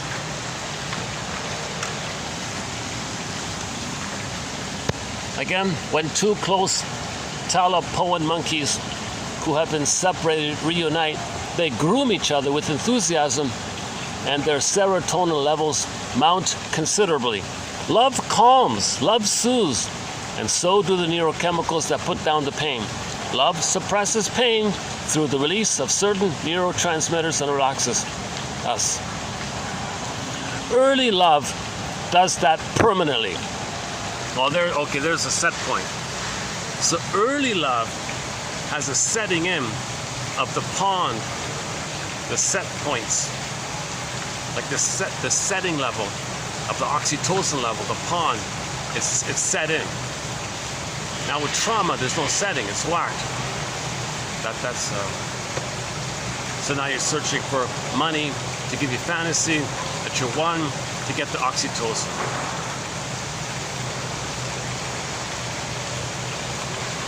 I guess the playboy, I guess, or the playgirl, I guess, would have like a minute of connection, but they can't bond. But there's a little fantasy for a moment.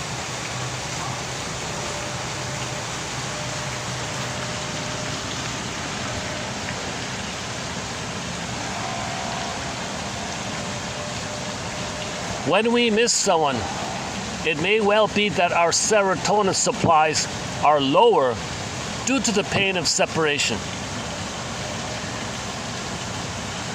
So when you're together, you feel safe. If you're separated, you're safe. The chemical of safety, the feel-good chemical of safety called serotonin is lower. We are hooked onto the other and need that person to normalize. That is how we can be addicted to someone else. Okay, love leads to madness. So if two neurotic people get together and being together elevates their bond, but if there's a separation in psychology, he's going to be mad because he's dealing with the chemistry involved. So now he's all stressed out. In his stress mode, his distress leads to fear, anger, and shame. So now he wants the partner to soothe him. The connection gives you safety. The connection gives you oxytocin that'll soothe the pain. Without that person, the pain comes out. Now, people who have a set point, when they relate to others, they'll be disappointed, maybe little dips or something, but it's not this. Like the rushing waves on the shore. It's not this huge waves rocking on the rocks. It's not this more serious issue. So it's not a soap opera.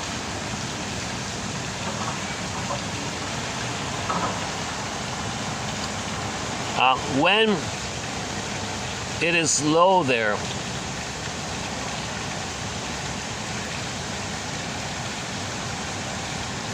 when it is low, there is less emotional attachment, less social behavior and caring, less caress, less touch, less affection, less tenderness, less hugging.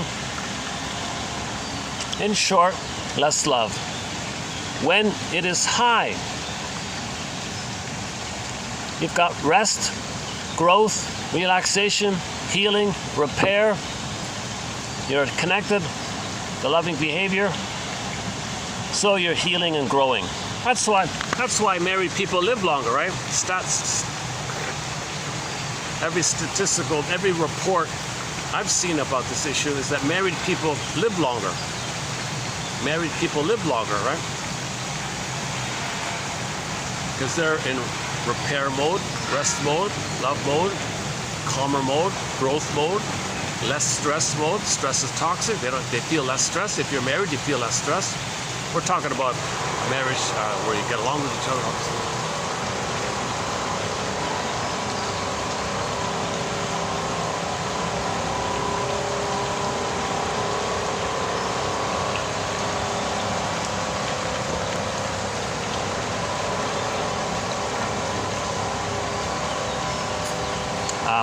And we're talking about mammals.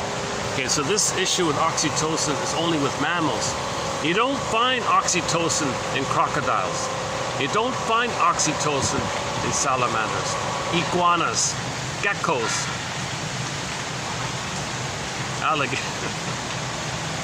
Oh, I forgot about that. Yesterday when it's funny. Just, when I closed the video yesterday, at the end I saw those baby crocodiles.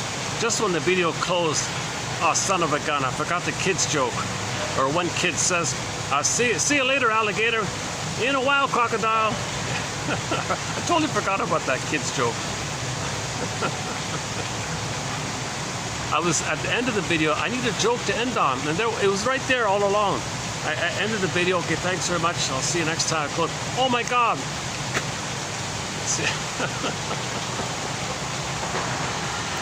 A little delay on my end there. See you later, alligator. In a while, crocodile.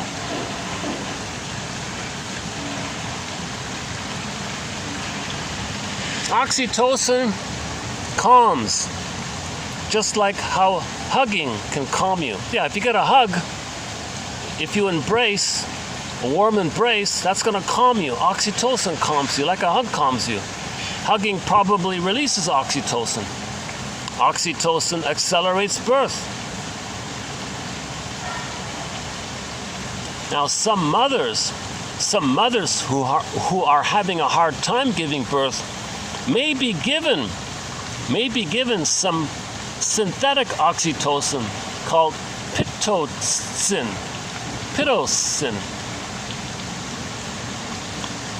A synthetic oxytocin is sometimes given to mothers who need stimulation for contractions at birth.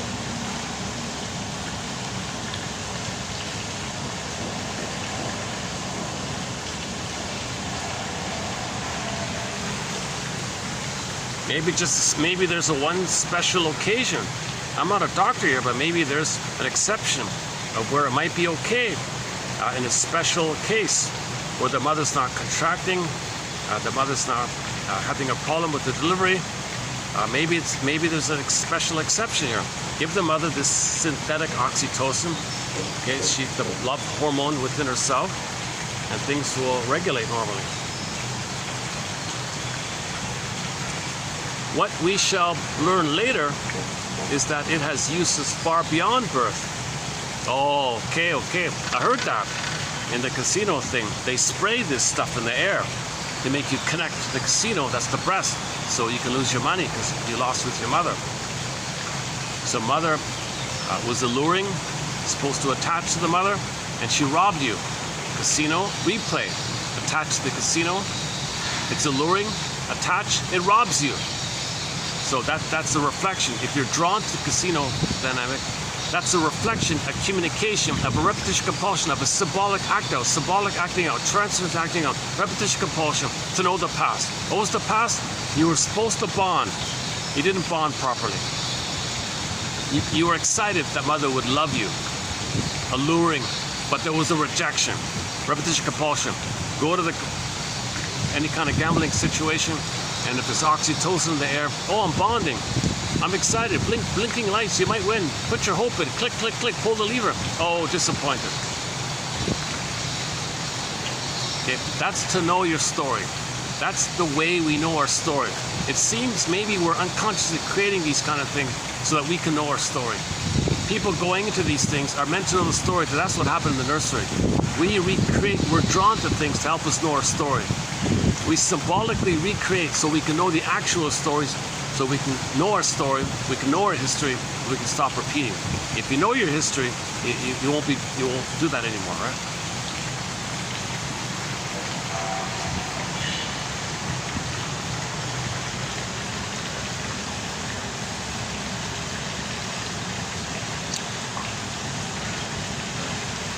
It may well be that we can inject love, at least inject something that encourages it, that helps us attach to others and bond with partners. Something that allows us to feel close to someone else, to feel and empathize with their feelings and pain.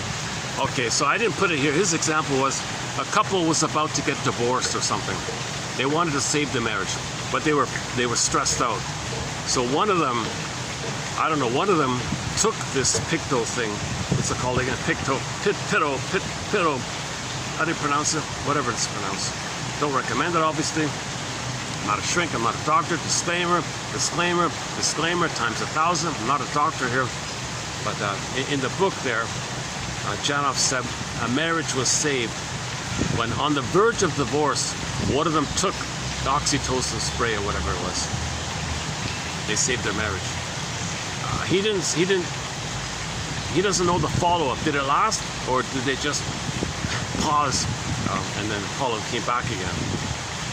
It's not a cure, but he said maybe there are situations, maybe it might help out, like the delivery time.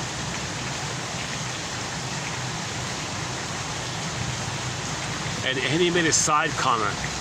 Why not give it to the hotheads out there, all the bullies out there, and give it to just a sort of a half joke kind of.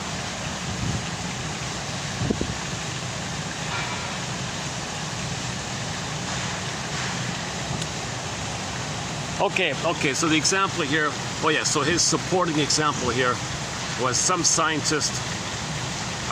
So we all heard about the prairie voles, right? The prairie voles, they're very affectionate like that, kind of like the bonobos, maybe. A scientist injected. Oh, I see. So the prairie vole.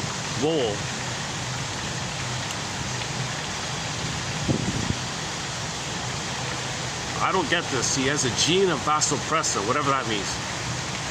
Is there such a thing as a gene of oxytocin? I don't get that part.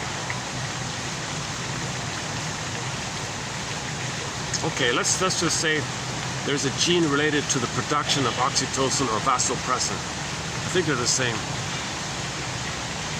He took the gene, GMO, right? He took the gene of the oxytocin, related to oxytocin, the gene that produces oxytocin, from the prairie vole, which is known for their gregarious nature, loyal, loving, affectionate, playful nature. They're always playing apparently, they're always in a playful mode, kind of like the bonobos of the prairie field or something. So they took the gene from the prairie vole, they mate for life usually, they're playful and affectionate, and injected it into some lonely, traumatized, isolated, rejected mice. What happened? Those mice were friendly. They became social and caring and socialized with the other mice. They were friends again.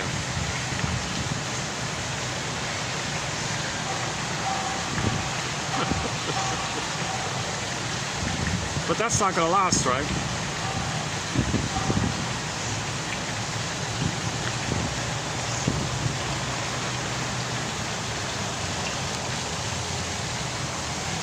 Okay, part C here. Okay, now we're going to another twilight zone here. You're entering into another twilight zone. A dimension not only of heartbeats and pulsating chords,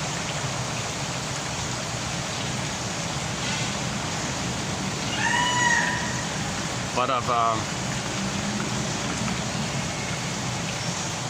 mystery and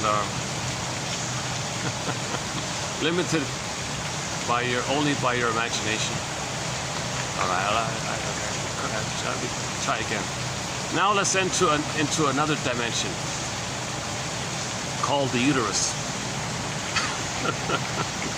The uterine dimension. You're entering into the uterine dimension. All right. There is enough evidence now to show that the newborn's heart rate, body temperature, and respiration rate are governed by the mother.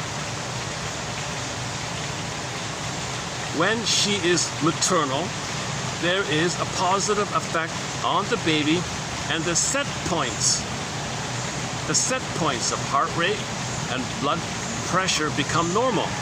When she's not maternal, it becomes negative and traumatic, and we may find later on a tendency toward high blood pressure, for example, or heart palpitations, or respiratory, etc. Her neglect changes the biochemistry of the baby, perhaps permanently. So these are the babies who are born with PTSD. Some babies are born right from the get-go with PTSD. Can you believe it? She went to a heavy metal concert when she was pregnant. Baby was kicking frantically, twisted the cord around him.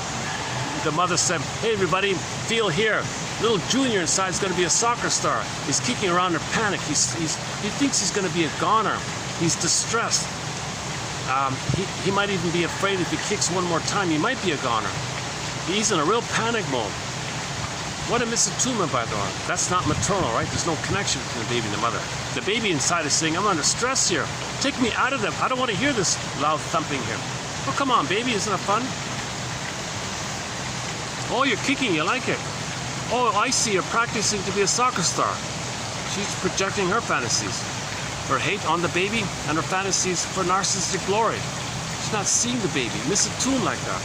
So the baby's physiology is going to be whacked. He'll be born with PTSD. He had too much stress. The sympathetic nervous system is too revved up. He'll be hypervigilant, hyperarousal. He'll have manic living, manic behavior. He won't really love others, right? Because there's not enough oxytocin to do so.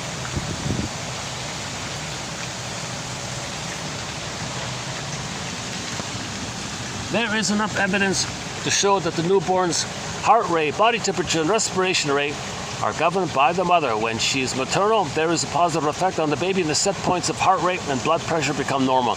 When she's not, it becomes negative and traumatic, and we may find later on a tendency toward high blood pressure, for example, or cardiac problems. Her neglect changes the biochemistry of the baby, perhaps permanently. The postnatal period is a simple extension of the prenatal one. Loving feelings are transmitted to the unborn child through the biochemistry and oxytocin levels of the carrying mother. Yeah, so we had another quote about that. If the mother's flooded with stress hormones, it can go into the placenta. And from the placenta, it can go down the center vein. Now the baby's getting toxic milk, stress hormones in his milk.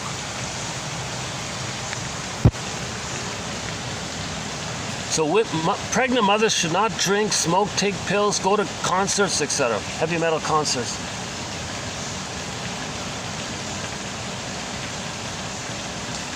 Now, the postnatal period is a simple extension of the prenatal one. Loving feelings are transmitted to the baby through the biochemistry and oxytocin levels of the carrying mother, and then later through the physical contact. The physiologic effects of the mother's carrying on the infant are the same. We may have been loved after birth, but suffered severe traumas in the womb while we were being carried. The body and its physiology do not lie. The body doesn't lie. Your physiology doesn't lie. If you're sweating, that's not lying. If you have cold feet and cold hands, your body's not lying. Your physiological responses to stress, that's not a lie. If you're shallow breathing, that's not a lie. The body and its physiology don't lie. If there were severe traumas or early lack of love, it will show up in the imprint. That imprint is neurochemical.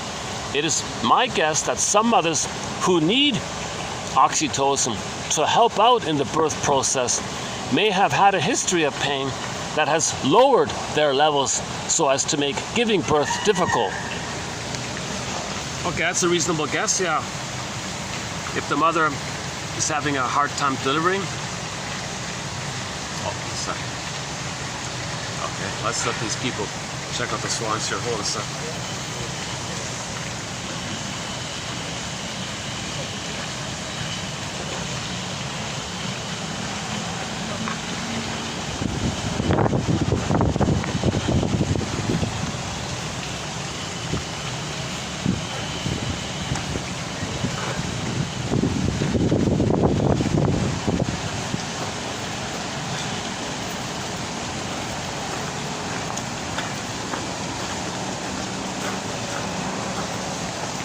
Hold on a second. Let me get my stuff here.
Oh, the cup. I put the cup there, yeah.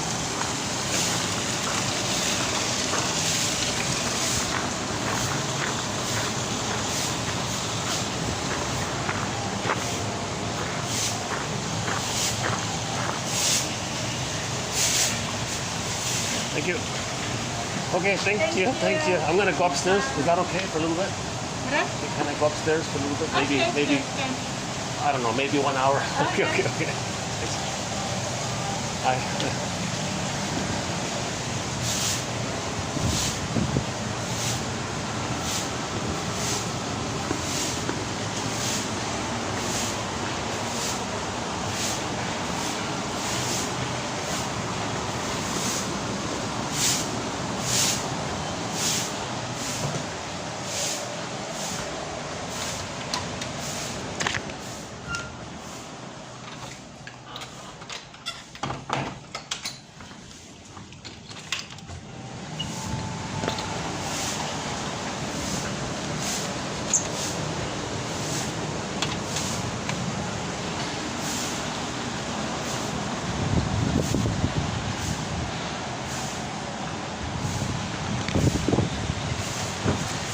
continue over here. A group just sat right on the table right beside me for some reason. They wanted to be near the swans. Fair enough.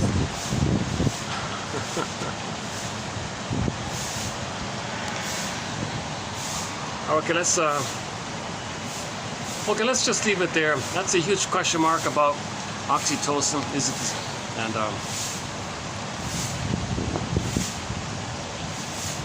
but that's sort of a new sort of added point here. That with the secure attachments, with the positive interpersonal emotional dynamic, the baby gets the memory of a mother in there, and mother in the mind, a good mother in the mind, called the holding interject, the soothing interject, the internalized good object constancy. So there's like a constant, permanent the setting in the brain makes that pond of oxytocin, let's say. If that's all missing, he feels stress in response. So he may look for blips of oxytocin through fantasy exercises. Okay, that's symbolic acting out, cookies, ice cream, smoking. So when you smoke, for example, okay, you're trying to have the fantasy that you're one with the breast. If you can have the fantasy that you're one with the breast, that'll trigger the time when you were one with the mother. That fantasy blips up, you get the chemistry. Okay, so the cigarette is what's called an ATM, an addictive trigger mechanism. The cigarette functions as a quote-unquote ersatz self-object, like a fantasy breast almost, like a fantasy nipple even. Some people argue that the first mother for the baby is the nipple. So. But let's just stick with Ullman and Paul's theory of ATM and ersatz self-object fantasy giving chemistry. So you want something to give you fantasies. So the fantasy exercises, you get the ice cream, you get the cookie, you get the cigarette, you get the beer bottle, whatever, you get the beer, the wine. That's just to fill in the hole that in your mind there's no memory of a loving mother. So let's put it in there. Let's imagine that the glass of wine is the breast mother. Soothing, sweet fluid, stimulating fluid, round, glass, the whole thing. So it's just a fantasy exercise to trigger. Oh, wait a minute. What if I was one with the breast? I'd feel safe. With that fantasy, fantasies are powerful. It can bring up the chemistry. So you feel good in the moment.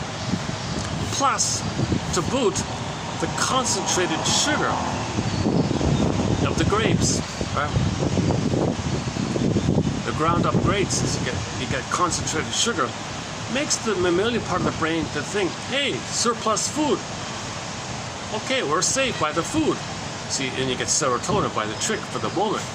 So you get in some safe serotonin or oxytocin to the fantasy exercise, and the trick the brain thinks you're safe by the surplus food. That will muffle away or put aside the toxic stress pool or whatever. I'm not sure if that's the best metaphor, but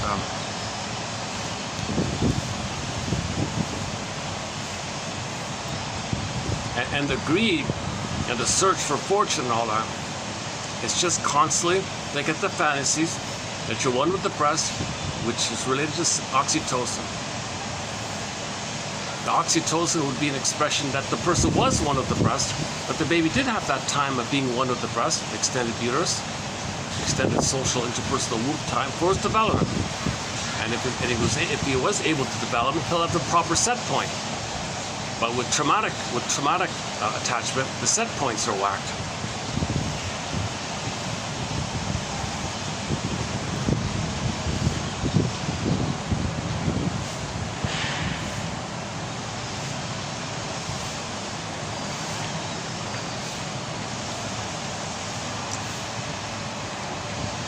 Okay, just a quick follow-up on the money quotes we did recently. Just a few extra ones here. The money neurosis is an outward expression of an oral regression. So the oral regression, you wanted to own the breast, be one with it, and have that rhythm of safety and soothing, blissful time. That's an oral regression. Money neurosis is linked to this unmet need for the oneness with the mother. Removing the baby from the mother will do it. Severing the cord of the placenta will do it. Putting him on a scale will do it. Inflicting violence on the baby. Now the baby's bleeding already. Why inflicting the cruelty of the separation anxiety, the stress by it, and then violence on him? Holy, you know what?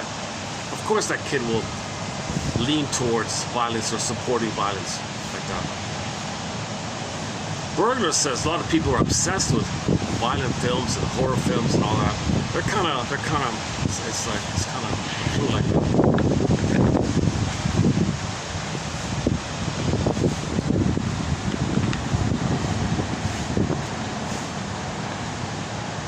Money may be symbolic of many emotional needs, such as security and power. Your relationship with money can be looked at in the same way you look at other relationships, as a very powerful reflection of your own process of integrating all the energies within yourself. The way money flows in your life has something to do with the way your own life energy flows.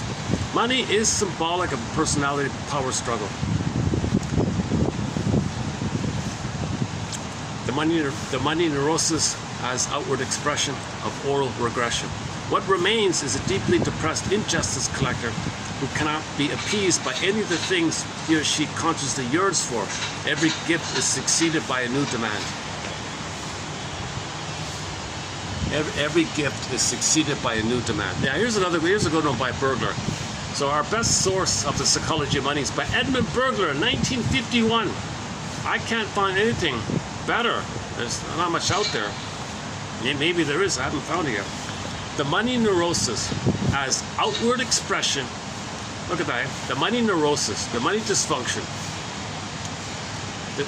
Using money for infantile issues. Using money as a reflection that there's a pain with the mother. Okay, money neurosis. So this money neurosis, okay, it's an outward expression of the oral regression. The babyhood nursing time. So money neurosis is a reflection of the breastfeeding trauma time. Put it that way. What remains, therefore, by that, as a result, is that the person is going to become an injustice collector, a grievance collector, an injustice collector, who cannot be appeased by anything. Everything he gets is then followed up by a new demand. Give me more. Try it again. Didn't work. Oral greed. Okay, now I did find a book about the psychology of money by Mr. Greco here. I haven't read it yet. I just skimmed little bits here and there. So I thought maybe this quote of his here is a reflection of this greed, of this injustice collecting, grievance collecting. Give me more. I got something. Give me more. I thought this quote here maybe is a reflection of that. Quote: the seed. The farmer, right? The seed that has been saved from the previous harvest is invested in producing a new crop. Okay, so the farmer has a bunch of seeds, right? The farmer saved a bunch of seeds so year number one, he gets a crop and he's got a bunch of seeds he puts aside. Now those seeds that he saved from the previous year, he can then put into circulation to get more crops and more seeds, maybe. But he only can plant the seeds that he saved from the previous one. So you only invest what you saved already. That's what he's saying here, right? The seed that has been saved from the previous harvest is invested in producing a new crop. Okay, so just keep that image in mind for a sec. Okay, next part here. If suddenly there's more money that's been printed into the economy, but you don't have the goods to match it, obviously the value of the currency will be diluted. Everybody knows that, right? Okay. So what you have, according to Mr. Borsati here, Ralph Borsati, quote, most of the present day money we have here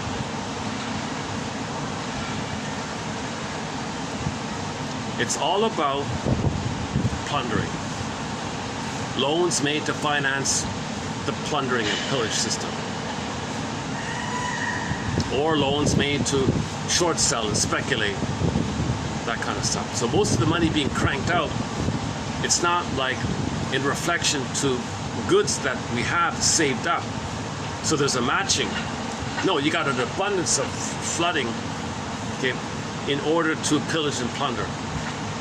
So this power to do that, I think, is driven by, okay, the neurosis of the oral regression. Whatever you got, give me more. You got something, give me more. Because you're repeating how the baby tried to have the good time with the breast, failed, didn't get the proper setting in the brain. Give me fantasies, give me blips. Pain's still there. Give me fantasy, give me blips. Doesn't work, getting older, pain snowballs. Give me more to have the homeostasis. Give me more for the homeostasis. Now you're greedy because there's more pain, more greed, more greed, more pain, more greed. You're doing this kind of thing.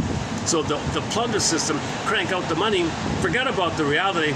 You should only invest what you saved or something. Who cares about that? Just print, and, so I can plunder, grab, more. So now we're a self-devouring society called global pillage. We went from global village, they said, now we're in global pillage mode for the past 6,000 years or whatever it is. Babies were removed from the mother for this purpose, to create blind monkeys in the way of doing it. Because if the baby thinks mother plundered him, took away his home, his inner home, he'll identify with the aggressor, take away other people's home. He was given emotional poverty, he give other people emotional poverty. Okay, he feels pain, okay, called guilt. Okay. Guilt, he did something wrong, an offense. That's a sin. Oh, the original guilt. So we have original guilt, but don't use the word guilt. If that's psychological, confuse people, you're a bad person. Baby's not a bad person. Nonsense. If the baby's removed from the mother, why is he he's not a bad person?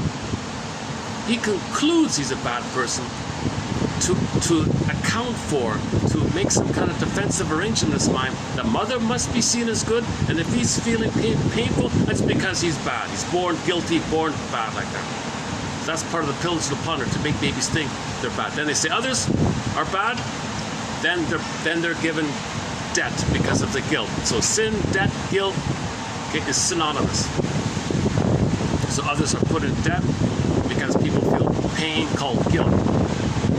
And you say others are a sinner, that means you feel guilty, therefore you're in debt. That's the trickery to pillage and plunder. There's people behind it want to pillage and plunder. So 20% live off the 80 base. I'm just ballparking the 80-20 rule here, I don't know exactly. And then back to the 20 doing this, they happen to have less melanin because they were more traumatized, disturbing the pineal gland, which disturbed that. Then they're more dependent on their identity of milk, thinking they're milk, thinking they're white. Milk is white, so they think they're white. What a psychotic disturbance. Now, this is unconscious. Unconscious fantasies are powerful. There may be an unconscious fantasy in that area. Hence the slogan.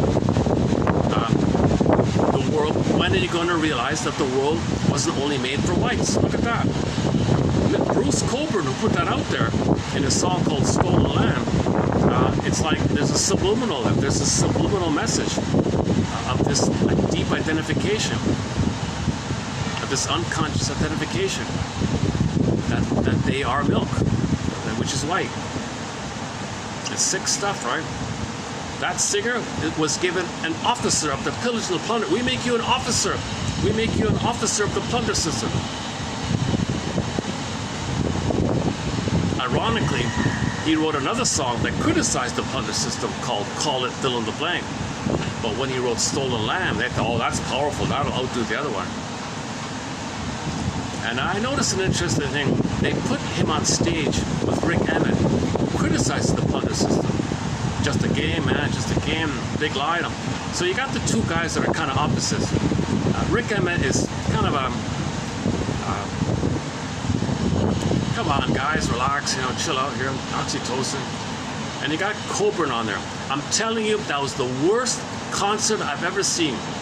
You got two of the best guitarists on stage. Two of the best guitarists on stage. And it was the worst concert. He was running, Cockburn was hating him, Emmett was trying to catch up with him. It was a real mishmash of there's too much tension, there's no harmony, there's no friendship between the two, no camaraderie between the two. Coburn was a cynical, nasty kind of character, and Emmett was trying to make the best of it. He couldn't do it. It was too much for him. So it's interesting that maybe they wanted Coburn to pull him in. They wanted to pull Emmett into the plunger system. So he never really did. He kind of just says, leave me alone or something.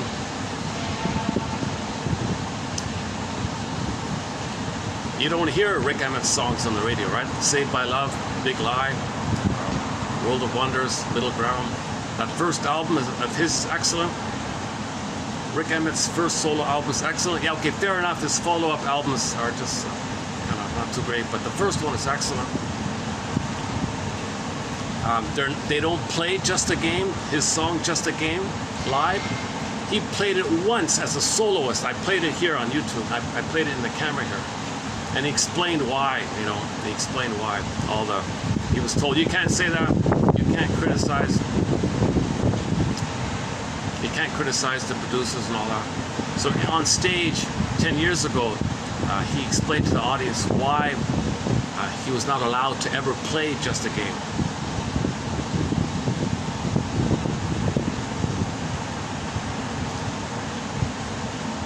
But Miles Goodwin plays Rock and Roll's a Vicious Game. He plays that one. And if you look up the story about Paul Penna, you'll really get a sense of how musicians are thingified and used like that.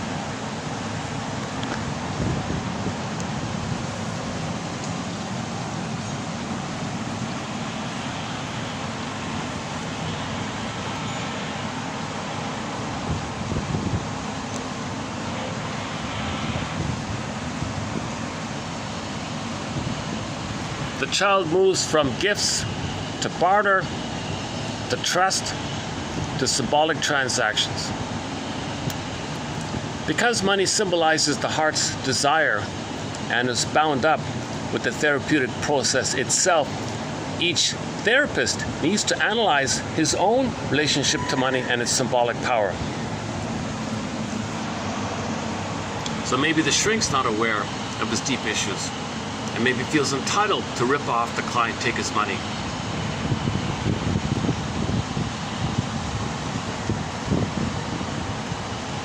So if somebody does therapy, it only works if the therapist has successfully analyzed and aired out his money neurosis, his guilt complex, has resolved either or thinking and developed both and thinking, can discern that symbolic needs, neurotic needs, defensive needs are there because real needs are not met. Can you discern that? Did he mourn the loss of the good mother of birth? Did he mourn? Did he process the trauma? Did he simulate the trauma? Did he make the unconscious conscious? Okay. Did he go in the labyrinth of the guilt? Did he go in the labyrinth with the thread? Did he face the mother complex, the Medusa, the Minotaur? Did he do all that? If he did, Medusa was pregnant with Pegasus and Cryosaur. Does the shrink show this embodiment of feeling embodied and can express himself from a place of feminine, the feminine principle? Does the shrink have the feminine principle? If he doesn't, forget it. He's going to use the client in a symbolic acting out, and the client will be oppressed either for the money or for his presence or for both. So a lot of therapy fails because the client has what's called, the therapist has what's called counter transfers. He's transferring his stuff, replaying his stuff, using the client in his drama. It's not going to work. Only the client can do that. The shrink's role is to help him be aware of that. But if the therapist is doing it, you got the blind leading the blind and the full étoile. And Madness, and of course he's going to quit. He'll be very angry like that. But he said, aha, that's okay. I got his money. I got the milk. I feel a little good like that. So a therapist need to be analyzed in order to be a therapist. If the therapist has not been analyzed himself, he can't be a therapist. Maybe that's why Freud considered he was like the first. There was no one he could go to. So he's writing on. He was just free associating, changing ideas, and things are twisted. So that's why maybe there's so much free associations by him, because he had no one really to go to. He said Frenzy helped him a little bit, and Chirot helped him a little bit or something. But he was kind of like a pioneer a little bit in that area of how to articulate and formulate somebody's story. You have a pattern. You learned it back then, and that's why you're doing what you're doing now. Okay? So 3-point interpretation. 3-point interpretation. A person has a pattern. He learned it back then in the nursery, and that's why he's doing what he's doing now in the present. It's a repetition to make the unconscious conscious. So you got to study defense mechanisms. Okay, the Faustian deal one, projection, projective identification. Okay, the pseudo-aggression one, defensive living as a defense against psychic masochism. Ultimately, you get to a place where you admit, mother failed you, she used you, you were enraged, put it in a mixer, so to speak, shake it up, poof, you got the Minotaur, Medusa. Parse out that your mother failed you and you were angry. If you do that parsing out thing, okay, the Medusa poofs, and you got Pegasus, the horse that with the wings, the Pegasus, the horse that can fly. Your soul is free, embodied, horse, embodied. You're embodied, and your soul is alive. It can fly like an alive. A cryosaur means the masculine, so you can put it into some kind of form. Cryosaur, poof, 12 muses. Each muse rides the Pegasus. So now, from your beingness as the feminine, the masculine is going to be an expression of the feminine. Okay, maiden king. Okay, so your doing comes from your feeling. That means your doing is going to be ethical, moral, virtuous, embodied, generative, empathy, gratitude. Make a mistake? Okay. You articulate how you feel badly for what you did. You specify specifically the things you did that you feel badly about. Share that information. That's an apology. You can't just say, oh yeah, I'm sorry. Yeah, for what? I don't know. It's just a magic word, right? I thought I could fool you with that word. No. An apology is when you articulate specifically the things you did that you feel badly about and share all that. Now you're getting to the area of apology. A person can't do that, it's not an apology. He doesn't feel badly for what he did, and then he says sorry. It's not an apology. But a person with the feminine can feel badly for the things that he did. So you can repair things and make amends, make a reparation, like that. And shrinks who do engage in counter-transfers, they gotta express that they feel badly for that and share that information. That'll restore the relationship. And some people say that's all you gotta do is restore the relationship, and the relationship is the healer. Just having a good relationship, that's gonna heal. So if the shrink BS's and it covers it up, you break the relationship. It's not gonna work. So at the very least, you want to preserve what's called a therapeutic working alliance, like a trusting relationship. So if the shrink has a money complex, it's not going to work. Money complex means mother complex. Okay, money complex means he hasn't gone into the labyrinth. He didn't face the Minotaur. He didn't face Medusa. In one example, in one story, the protagonist looks into the Minotaur's face, and he saw that it was his face. He identified so immensely with the mother. So you got to unblend from that. You got to really admit the painful truth. Mother failed me, she used me, and how you felt about it. Now that kind of narrative is only going to come to you if you feel a level of safety with somebody. Grief is healed when it's witnessed by a caring other. So that caring other has to have been analyzed himself, and he knows that you're facing this yourself. And he's a bit of a guide. He's just a bit of he's a guide, like the red thread a little bit. He doesn't do it for you. He's just a kind of a presence, which makes you feel safe. He's not going to mock you or shame you. Say, there, now, get over now, stop crying, don't be a baby. He doesn't do that, right? That's going to make it worse.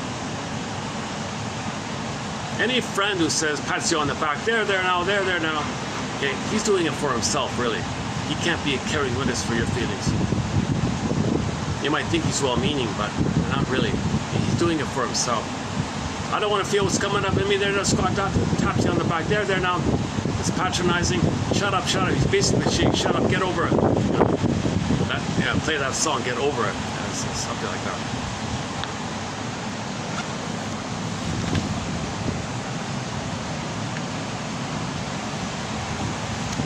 double check that. Today my mood isn't the greatest today. I'm not delivering this video in a fun way. Oh, it's raining now. Okay. Let's check it out. I got the rain here. Let's see. What's the battery here? What? Hold on a second. I've got 60% on the battery. It's 424 here. So it just started to rain. I'll bring out the umbrella. Let me bring out the umbrella. Or maybe just do it like this though.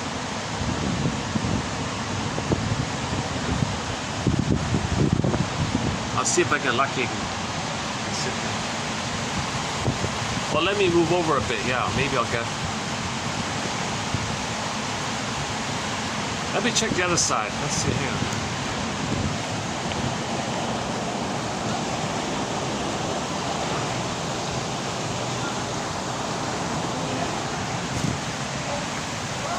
Yeah, maybe here it's a little better. All right, should be okay here.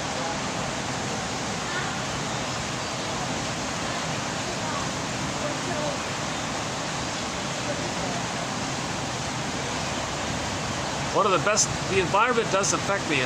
I did one video at that nice big park. It rained, and after the rain, it was nice and calm. Fresh cut grass, the smell after the rain, nice open park, field. I felt good. I did a very good video, I thought. The last video was done there as well. That's the rant one. I went on the rant.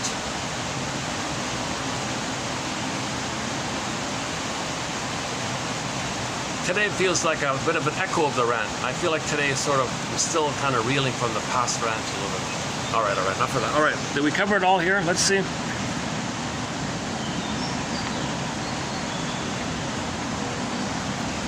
Okay, I was just curious about this one here. About, in some traditions, when people visit the temple or something and they want to show their respect to the elders who passed away, the ancestors, they might buy paper money and burn it to show some kind of. So when I heard that, I didn't know what he meant. I mean, the image of it first clicked in my mind. You want to cleanse away anything you want to acknowledge that maybe you felt badly about what was left unsaid. Maybe you want to feel badly that some interaction didn't come to kind of an understanding or something. And money reflects interaction. Money reflects exchange. Baby and the mother exchange, money can be an extension of the exchange. Maybe there's some kind of regret around that. So you buy the money, I'm sorry, I'm going to burn the money as an act of an apology. I feel badly about the exchange, I'm sorry, money represents the exchange, I'm going to burn this money, this paper money. And maybe I thought it's like an apology kind of thing. So that kind of cleared away. I'm sorry, ancestors, I'm sorry, I missed it, didn't communicate, I'm sorry what happened, my role for my role in on it, I contributed to the misunderstanding, I didn't have empathy for your situation, I didn't know your story, I'm kind of sorry about this, I love you, I care about you. And now enter the quote. On this day, descendants should burn paper money in honor of their ancestors or deceased loved ones, a token of sending symbolic clothing that should shield the deceased from winter cold. So there's an act of caring and love. You see, I love you still. I want you to have some clothing. In the wintertime, it might be cold wherever you are in the afterworld. I want you to have some clothing. So I'm going to take this money, okay, burn it up. That's going to send clothing to you. Maybe it's just a fantasy idea. Maybe it's just a positive idea in your mind. Like that, I want to protect you. I care about you. I love you. Thank you. I'm sorry for the misunderstanding. If you're in ashes, well, let's take money, make that money, let's buy. Well, if you're in the form of ashes, you need some protection. So let's take the money, which you can buy clothing, and the ashes of the paper money will be like the ashes, like clothing ashes for you. I don't know how to. I'm not sure what the original explanation for it was. But it does show a positive acceptance of our parents. It does show a positive respect for our parents, right? Like that, right? On this day, descendants should burn paper money in honor of their ancestors or deceased loved ones, a token of sending symbolic clothing that should shield the deceased from winter cold. Is it cold where you are? Here's some clothing. I thought maybe it's an apology. I'm sorry for things, how things became. I'll just burn the money to represent that. Burn the paper money.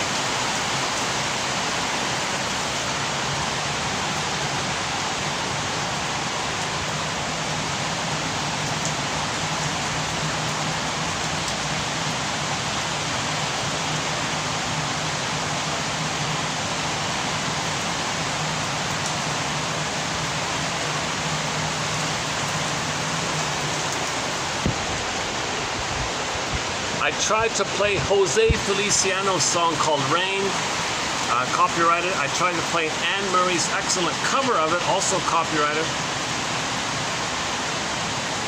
I'm pretty sure the song, I Want to Know, Have You Ever Seen the Rain? Have you ever really just paused to enjoy the present moment? Have you ever really seen the rain? Like you're looking at it, but did you see it? Like did you really see it? Live, be here now kind of thing.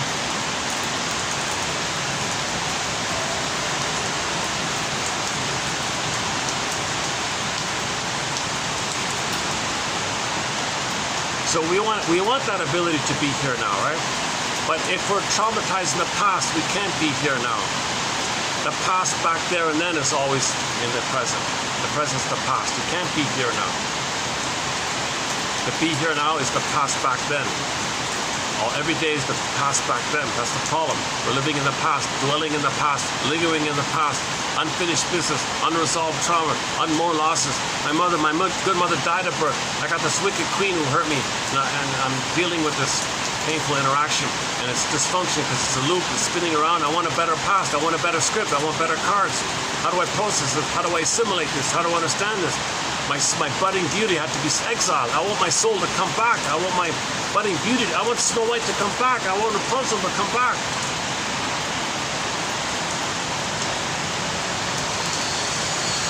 Odysseus said, I want to find my home. Same idea. I want to find my home. Ithaca. We all live in a psychic house called the Soul Castle.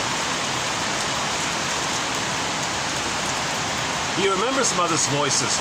No, take care of me. You don't need anything. You don't need to be yourself. Just stay with me. Isn't it tempting? Circe, Lotus Land, Calypso, all these maternal voices. Don't grow up. Don't be home. Don't be yourself. Stay with me. I need you to take care of me. Don't leave me. Odysseus says, it's not my job to mother you. You're supposed to mother me. You can't. Well, I'll find myself then. I'll go on this journey to find myself.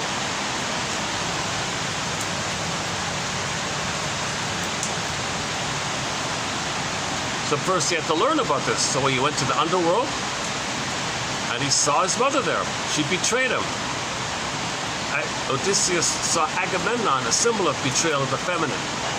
Okay? So Odysseus looked into Agamemnon's face, and it was his face. He saw Sisyphus. Odysseus looked into Sisyphus' face and saw his face. He said, what the hell? Oh my God, I get it. Oh my God. He faced, that's underworld shame. That's all shame-based. That's why he sent to the hell scene, shame, and he saw there the mother and Agamemnon and Sisyphus and hell like that. That's called facing shame. Now he wants to find his home. Now we got a story. Oh, I get it. Mother failed me. She was I'll find my home. I accept that mother betrayed me. She was impaired. She was emotionally immature. She was like the wicked queen. I didn't have a good mother. I had a wicked queen stepmother instead. Meaning a narcissistic mother made all about her. Couldn't love. She never had a beingness to love. A mother needs to have a beingness to love. She never developed the beingness because her emerging self, her budding beauty was exiled. The mother never got back her exiled soul, so you can't love with an exiled soul. I mean, she might try, so you accept the ambivalence. She might try her best, both and kind of situation. But reality check, for the most part, she used the baby. She felt entitled in her narcissistic attitude to use the baby. So you gotta separate from this. How do you separate from a mother when you never had a mother? You're supposed to have a mother to leave her. You never had her. How do you do it on your own kind of thing? Well, you're an adult. You got to use your mind. You got to do the mourning process. Your feelings come back. When your feelings come back, the budding beauty comes back, and then you kind of feel yourself again. Okay, this feel yourself again, that's a quote-unquote rebirth idea. So the death of the old self, okay, that's then the middle phase, the cocoon one, the chrysalis one, and the butterfly. Caterpillar, chrysalis, cocoon. The monomyth for all people. Okay, the death of the old self, the defensive self, the neurotic self, Okay, there's a period of time when you're unknownness of it all. Okay? So that's in Snow White. That's when the miners are mining up. The dwarves are miners, and they mine up the gems and the jewels and the information, the knowledge, mining it up to you. Fisher person idea, duck one idea, bring it up. Okay, so you're bringing stuff up from the unconscious to conscious. That's like your cocooning away kind of time, introspective kind of time. And that's so the chrysalis like that, and then suddenly the butterfly comes up. So go to the Twilight Zone called The Last Rites of Jeff Myrtlebank. They showed you that in that episode. The old way died, so he saw Jeff was in a coffin, and then the coffin opened up. He was a new person. He was more energized, more confident. He liked to learn things. Everyone freaked out. The mother freaked out because, oh, I made you to find me. Now you found yourself. You don't need me. I hate you. Oh, you're different. You trigger the boogeyman in my mind. You're dangerous. Villagers did the same thing. They all wanted to drive him out. No, he's just a new improved person. But when he was new, it was the unknown for people. That click, as I said before, it triggered the unknown in their minds, the monster in the mind. So they transferred the monster mind, said he's the monster, and then tried to drive him out of town. We're really psychotic. It's kind of psychotic stuff. Prejudice is psychotic, but we don't say psychotic because nobody looks psychotic. But they're being driven by a psychotic agenda, but they cloak it over with rationalizations, justifications, and double talk. Man, oh man, it's all very layered over. But the driving force is kind of psychotic. Those villagers who try to push Jeff out just because he's more confident, the mother said, yeah, I don't know you anymore. You always ate 3 eggs, now you only eat 2 eggs. Unknown, unknown, click, click, who are you? Stranger, stranger. So the mother projected the monster in her mind onto him and tried to drive him out. That's what everyone else did. Only his little sister accepted him. And finally, his fiancée came around, accepted him. Well, wherever you are, wherever we go, I guess I'm going to be with you. And the whole joke about it, the touching joke about it was, he faced shame, right? So the metaphor for shame is hell. Okay? Hell is a Picasso. Imagine Picasso drawing a painting, okay, of hell, right? That's a code for shame. Shame is a burning, biting feeling. Hell is a metaphor, a symbol, a picture to represent the inner feeling of the emotionality of the burning, biting feeling related to shame. Hell means shame. So he faced shame. So he went to the hell scene. He faced shame. When you face shame, okay, that means your mother said no to you all the time, and you felt no good. That's called shame. Mother didn't meet your needs. You thought you were defective. No good. That's shame. You faced this kind of area. So when he did face it, that's the cocoon time. That's the coffin time. Like Snow White in a coffin. Then he popped out. So the metaphor was he found himself. So now he's the butterfly. So now he's like kind of like a new person. So Jeff became like a new person. In the old way, he was a loafer, he was lazy, but people liked it. People accepted it. Everyone scapegoated on him. People bullied him. The mother bullied him and used him. The mother used him. The mother wanted him to be tied to her apron strings because she used the apron string as like an umbilical cord, and Jeff was like the placenta for the mother. Like holy crap, you know. So he kind of broke free from that. But in the old way, he was passive, he was ineffective, bumbling, a fool, had no confidence. The mother wanted it that way. Other people knew him in that way. People scapegoated him in that way. The mother allowed people to scapegoat him. You know, the mother allowed the bullies to bully him because that kept them tied to her. The more the mother encouraged, wink, wink, beat up my kid, okay? The mother wanted the bullies in the town to attack her own son, because that means she would clutch more tightly to the apron strings. That's what she wanted. She wanted to use him as a child for her, as a mother for her, as a presence for her. She was parentifying poor Jeff. So Jeff finally managed to break free from all this, and then the mother freaked out, the villagers freaked out, fear the unknown. You're different, we don't know you. We knew you before, now we don't know you. Same person, he just has some interest. He has curiosity, he likes learning. He's more and more relaxed, easygoing. We don't know you. Unfamiliar, click, click, unfamiliar. The triggers in the mind, the original unfamiliar, the monster in the mind. They trance the monster in the mind, so you don't do psychotic stuff. He's not a monster. They try to drive him out thinking he's some kind of devil guy or something. Seriously? So the joke was, because he faced shame, the metaphor is the hell scene. Hell is associated with sulfur, or something like that. So the joke was of it all was he took a match, waved his hand over the match, and it lit. The girlfriend said, "How did you do that?" "Oh, don't mind these little things." Don't mind these little things.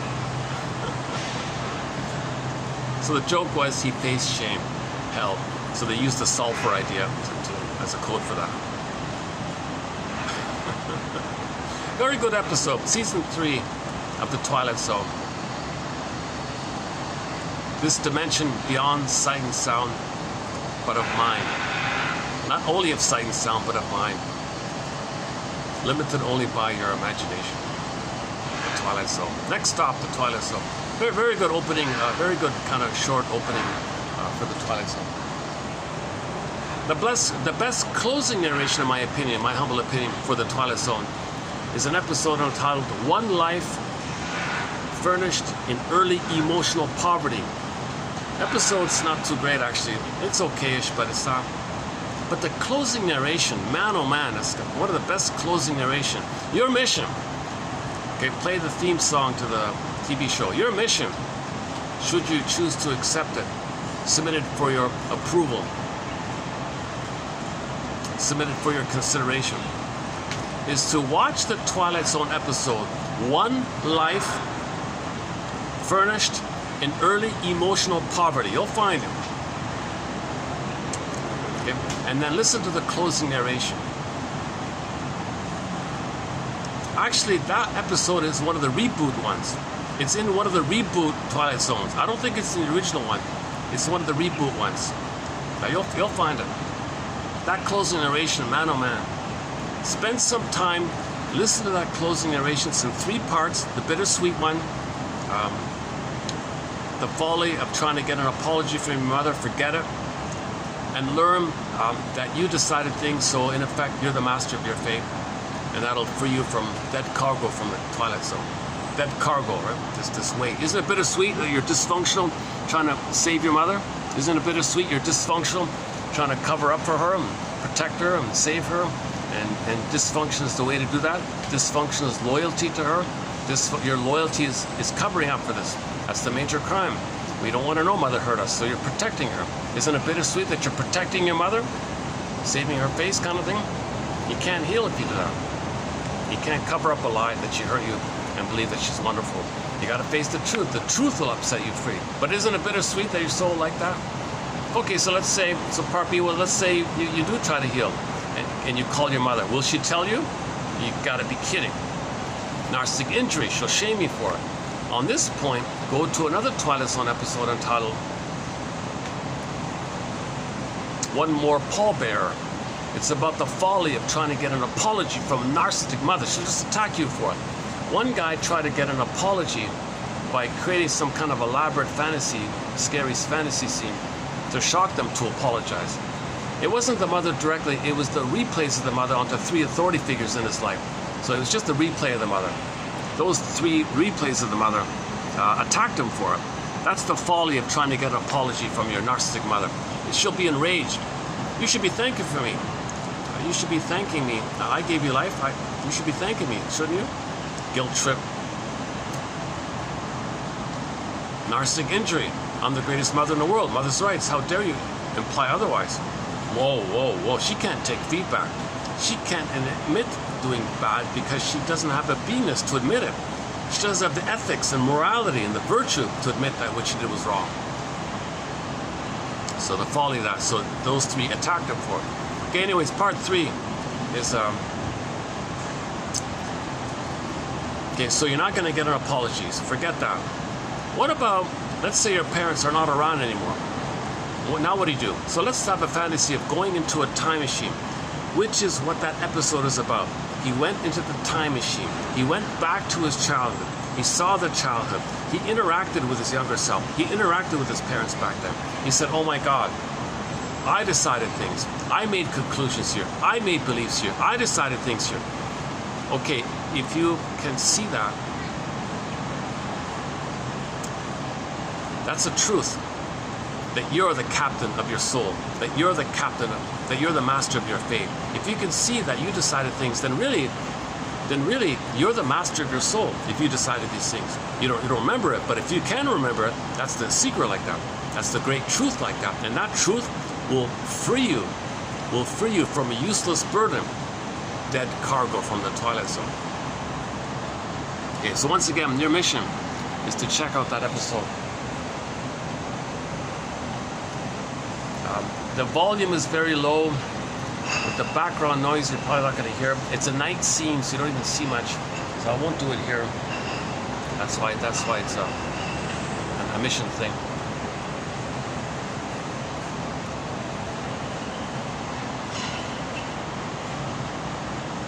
Today I'm getting better. Today my battery's holding up better. Yeah.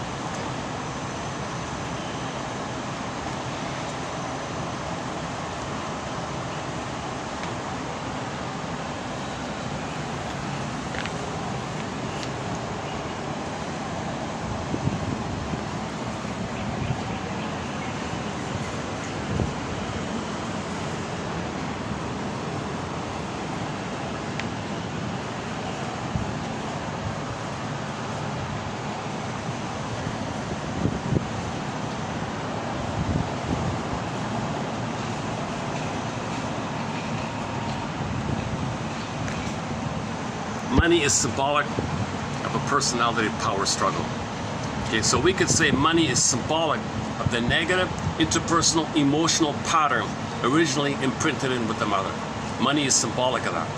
We mean money neurosis. We mean when money is involved when somebody's dysfunctional. And most of the time, nearly all of the time, there'll be a dysfunctional use of money or a neurotic use of money or the misuse of money in service or reflect to replay this original negative pattern, because it's so emotional. Money can buy stuff, well, that's mother. Stuff can serve you, well, mother should serve you. Makes you feel safe. Buy ice cream and cookies.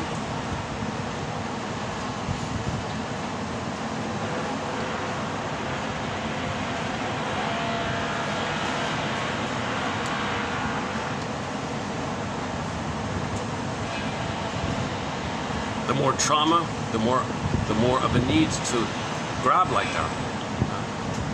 The less serotonin in the mind, the more of a need to grab fantasies, items to give you blips of oxytocin. So Janoff's joke was, why don't we spray, what's it called again? Pitocin, a synthetic oxytocin. I think somebody said the casinos do it in the air. They put it in the air. People feel the love hormone. It's a chemical that simulates synthetically the chemistry structure of oxytocin. They put it in the air like that. So people are feeling a little kind of like bonding with the atmosphere. So they feel the casino is the breast. Okay, so there's the breast. With the chemistry of the breast. Go to the breast, have a hope. Click, click, click, disappointing. That's for you to know what happened in the past. That's why you're drawn to this thing, to know your story. Just like if the mother failed the baby, okay, he might only be attracted to women who will reject him. It's really quite explainable. Sings Katie Lee in her song called It Must Be Something Psychological. It's really quite explainable. She only likes men who are unattainable because the mother was unavailable. It's really quite explainable. Okay, let's do today's batch here. Okay, now let's do 3053. Let me just take a quick musical break here and stick up a song. After the musical break, we'll run through 3053 here. What about the honeymoon? We got one quote about the honeymoon. That's a fun one. Yeah, about the mead and all that. Okay. Listen.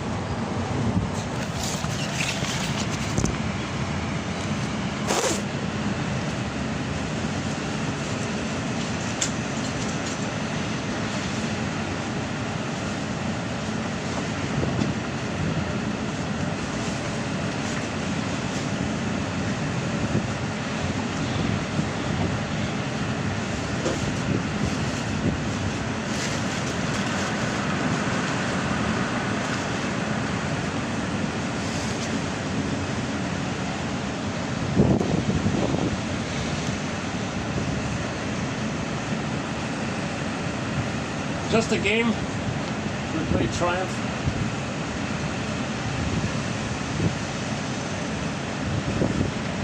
Let's play our theme song. Here's our theme song to 1001 Windmills of the Mind.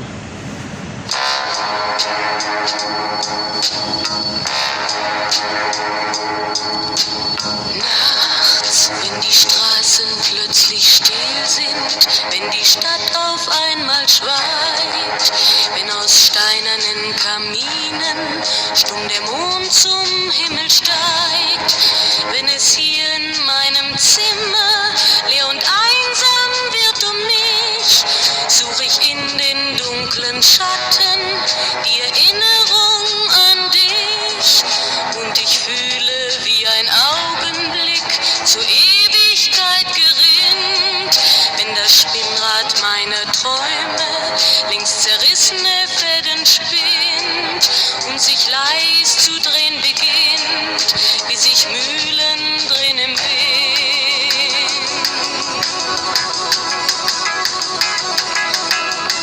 Und es kreisen die Gedanken ohne Anfang, ohne Ziel, wie die schnellen Wellenringe, wenn ein Stein ins Wasser fiel, wie ein Kreisel, den die Peitsche über Straßenpflaster treibt, wie Spiralen, die ein Adler in den Abendhimmel schreibt. Und ich fühle, wie ein Augenblick zur Ewigkeit gerinnt, wenn das Spinnrad meiner Träume links zerrissene Fäden spinnt und sich leis zu drehen beginnt, wie sich Mühlen drehen im Wind.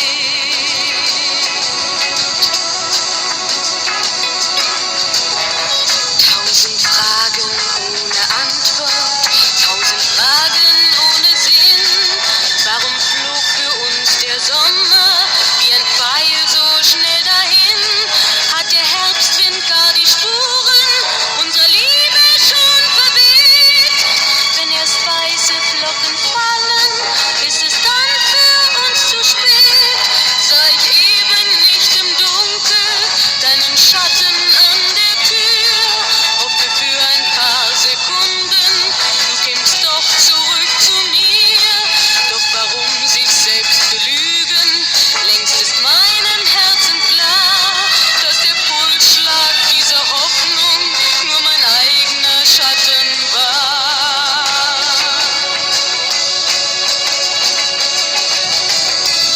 Und ich fühle, wie der Augenblick zur Ewigkeit gerinnt, wenn das Spinnrad meiner Träume links zerrissene Fäden spinnt und sich leis zu drehen beginnt, sich im Kreis zu drehen beginnt, wie sich Mühlen drehen im Wind, wie sich Mühlen drehen im Wind.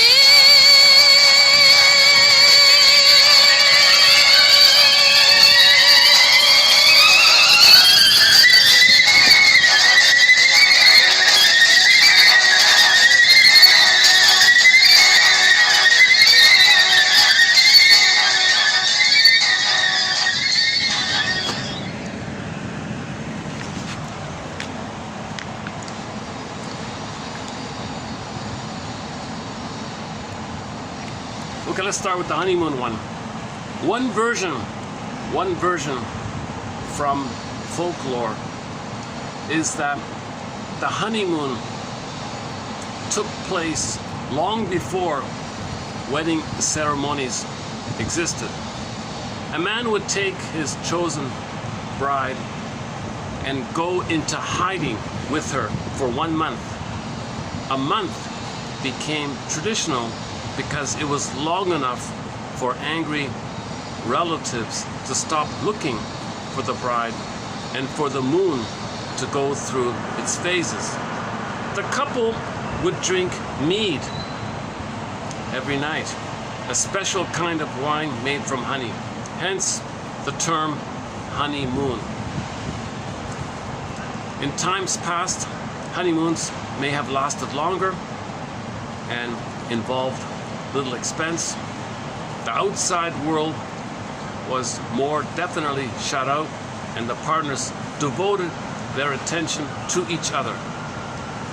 Restoring this practice might help get marriages off to a better start by supporting partners' development of a secure couple bond and a strong boundary around their relationship. Forming a strong couple bond preserves the partners' sense of being securely attached even during separations. The couple boundary is a psychological boundary that surrounds couples and protects their relationships from undue invasion by the outside world. After the honeymoon, the couple boundary and bond are strengthened by the partners maintaining their primary focus on each other, while other people and their demands are gradually integrated. A strong sense of themselves as couples with a sturdy boundary around their relationship. Couples' undernourished beginnings are more the rule than the exception.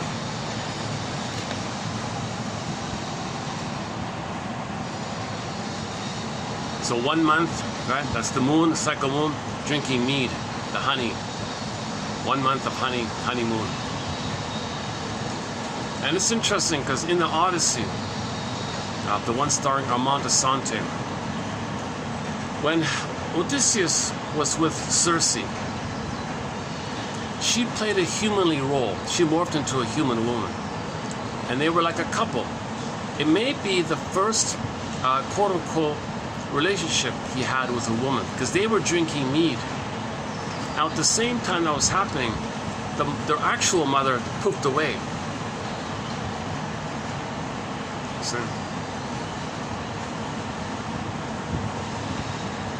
So in his mind, he broke free.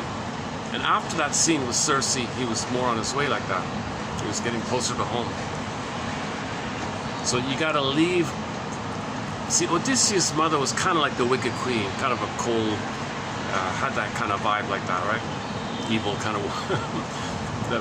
Odysseus' mother, you can see the actress played kind of like a villainous kind of woman, right? So you can see she's not very motherly, obviously.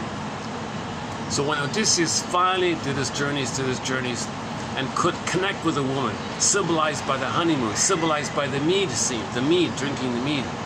Okay, that means he broke free. So the image was the mother and the mind pooped away, kind of thing. You gotta treat the Odyssey like a dream, like the whole thing like one long dream. They're true on the inside. They're metaphors for inner dynamics. Scenes in the Odyssey are metaphors for inner dynamics. It's like true on the inside, not on the outside.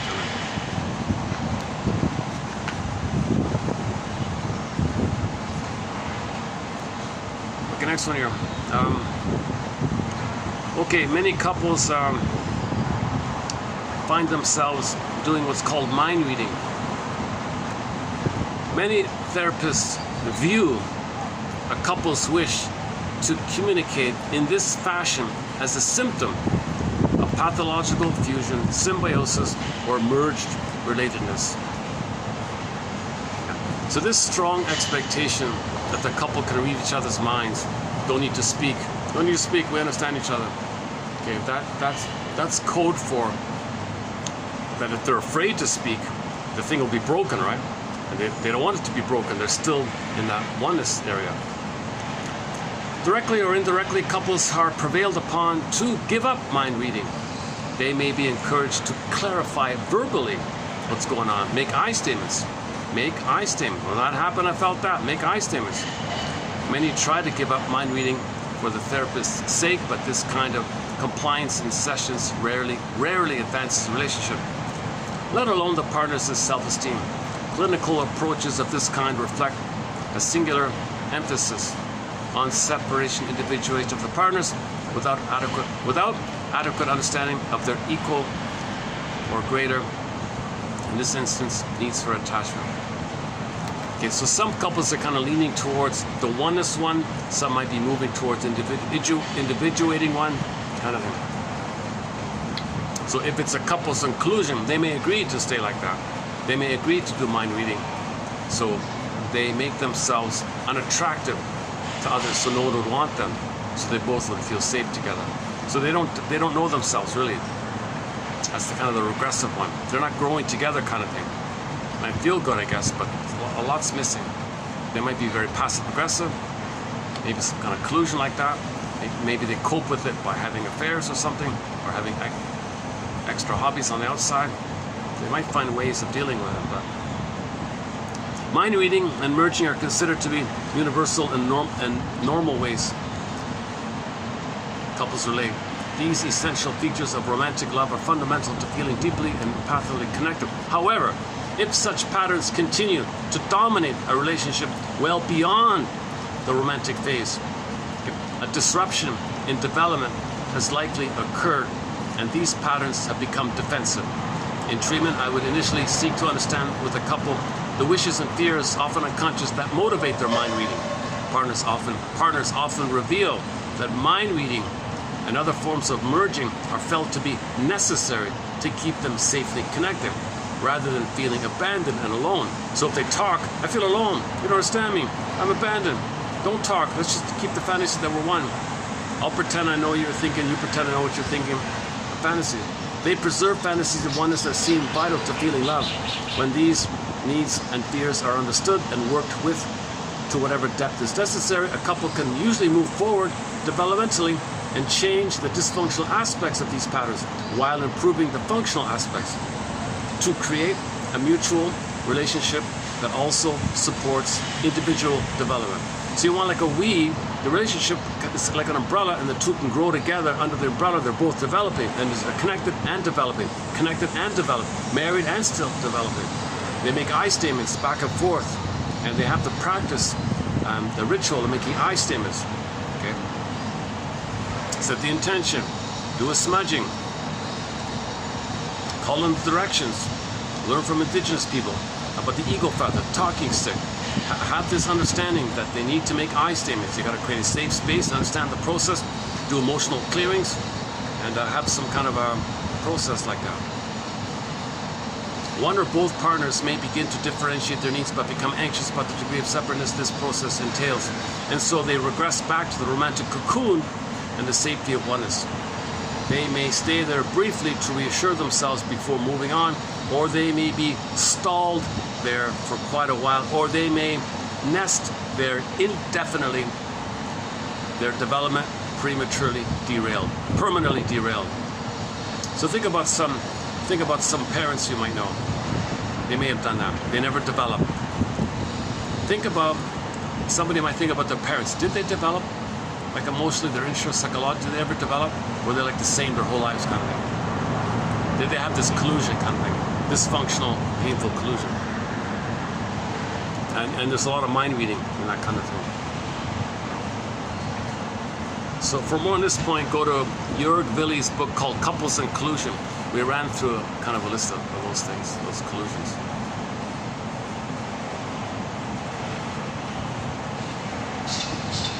One said they'll agree to argue to create some drama, soap opera, to feel some kind of pseudo-aliveness because they were both so bored together or something. One said,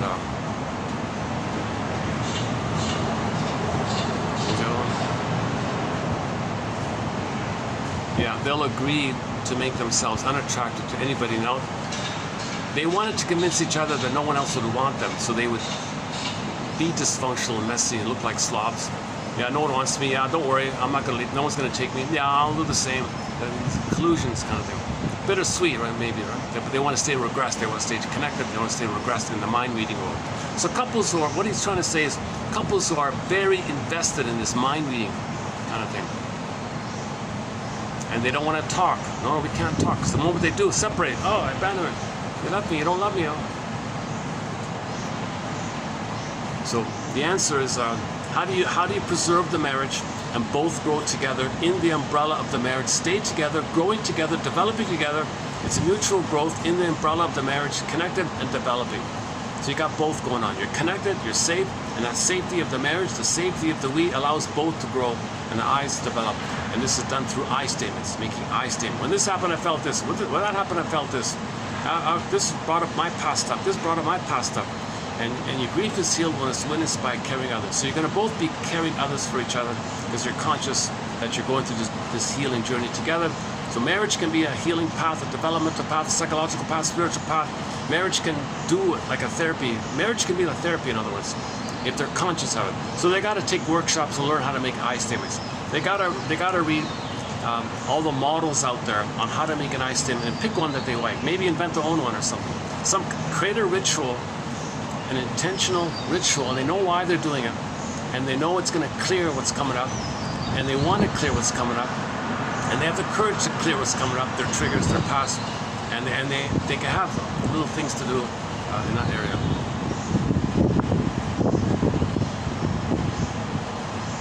Seeing that they're both committed to each other's healing, called Freude. You see that's very healing like that. So they'll both grow.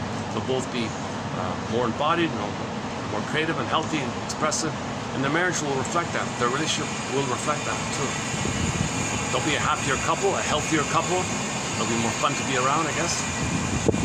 If you visit them, you'll see they're warm and creative and fun like that.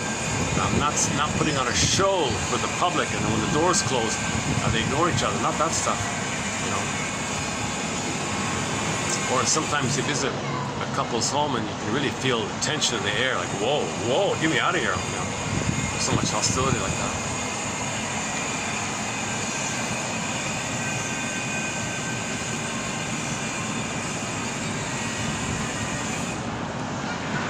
Okay, one on projective identification. Projective identification can be briefly defined as an intrapsychic and interpersonal method of relating and defense by which aspects of the self and internal objects are assigned to another person through projection or transference. The recipient is then induced to identify with and enact the projected or transferred role. The induction of assigned roles is achieved through behavior and communication patterns that tend to elicit certain responses. We got a lot of quotes on projective identification, so we can add that one as well. So part of it is simply benign. You want to communicate what you're feeling, but you don't know what you're feeling, so you coax someone to feel what you're feeling. And the other person says, oh, are you feeling such and such? How'd you know? Well, you interacted me in a way, and you thought about me in a way to elicit the feeling in me, so to let me know that's what you're feeling.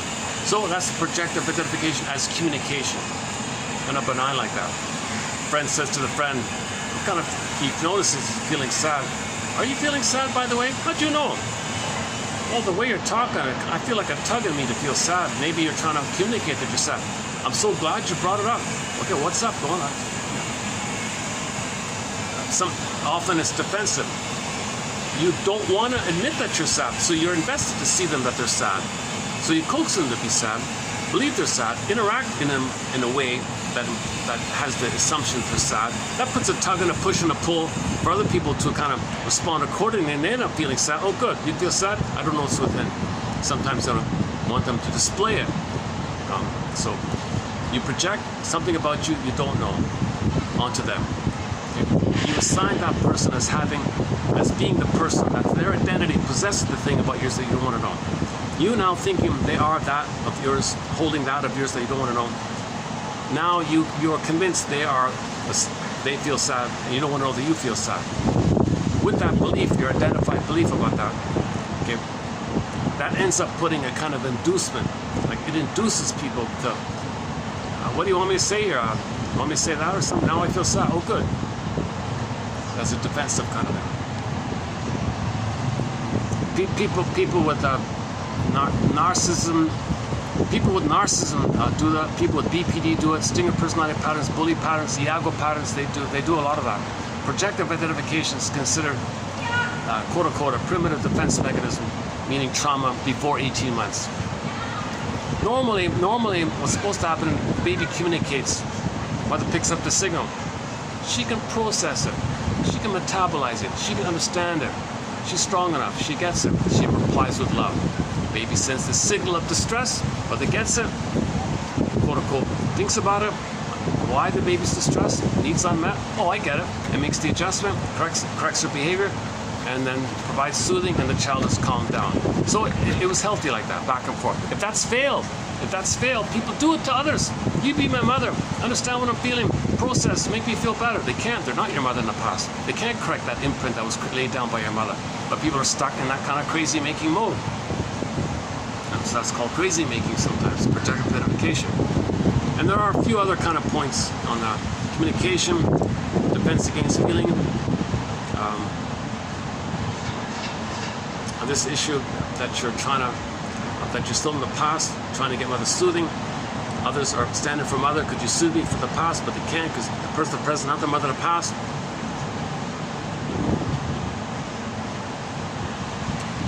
Shrinks say that in the communication spirit, if they regard as information, or they're communicating in this way, and they're doing these little things, well, that's a kind of a communication. So they regard their behavior as signals, as nonverbal communication, coded communication.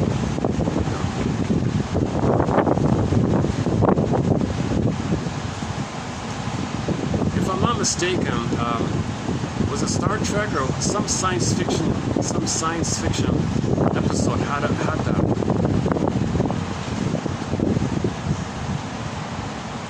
Another ship was sent some kind of orb or something.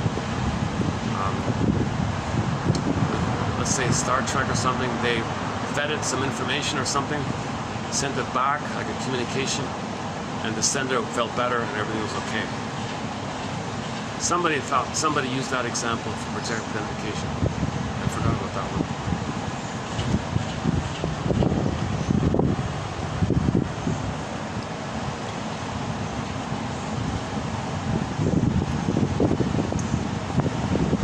Courage can always be found in a couple's willingness to come together. Courage can always be found in a couple's willingness to come to therapy together. Quote, I think you both feel bad about having lost control this way. Losing it like that makes both of us feel ashamed. Oh, okay. So the helper is saying, the couple was arguing, they feel badly about fighting. I think you both feel bad about fighting like this. Losing your cool like that makes most of us feel kind of ashamed. They both agree, yes, you're right, we feel badly. Well, okay, but hold the phone here. For the moment at least, consider the fact that you both stopped yourselves from arguing even further. That's kind of hard sometimes, right? You both recognize that there's a problem, and you were willing to come here to see me to talk about this, a total stranger. So there's, that willingness of yours shows some kind of courage.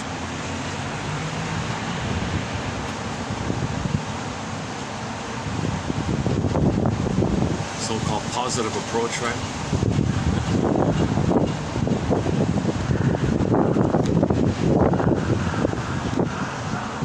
Giving the couple credit that they have the integrity to admit that there's a problem, they need help. Oh yeah, you've got the integrity for that. You're halfway there. Openness to learning. So they're open to learning. Curiosity. That's a mature thing to do. Got a problem? Let's get help. Both can do it. I would think that if a married couple, if one member says, I want us to go to couples therapy, this is no way, man. Okay, didn't see that. I would think that the other one should say, of course, let's go. Something's going on here, let's go. He should be curious. Something's going on, right?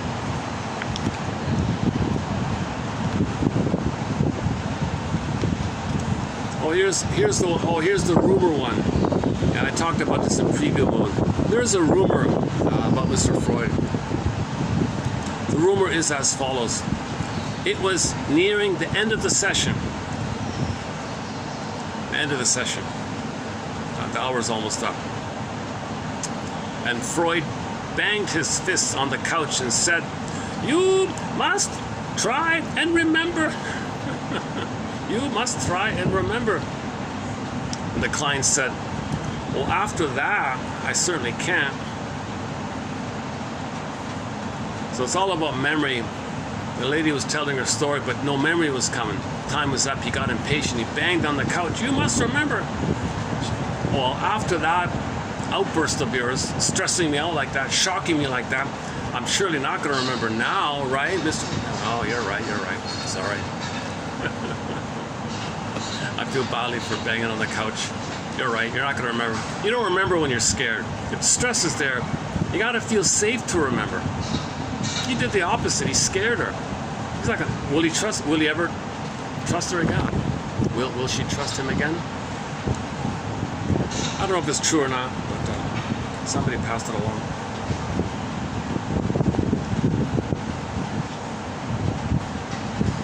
The terrible feature of neurosis is that a person can get addicted to it, the same way somebody's addicted to alcohol. Yeah, so narcissism, for example, is addictive. Being a bully is addictive. Okay.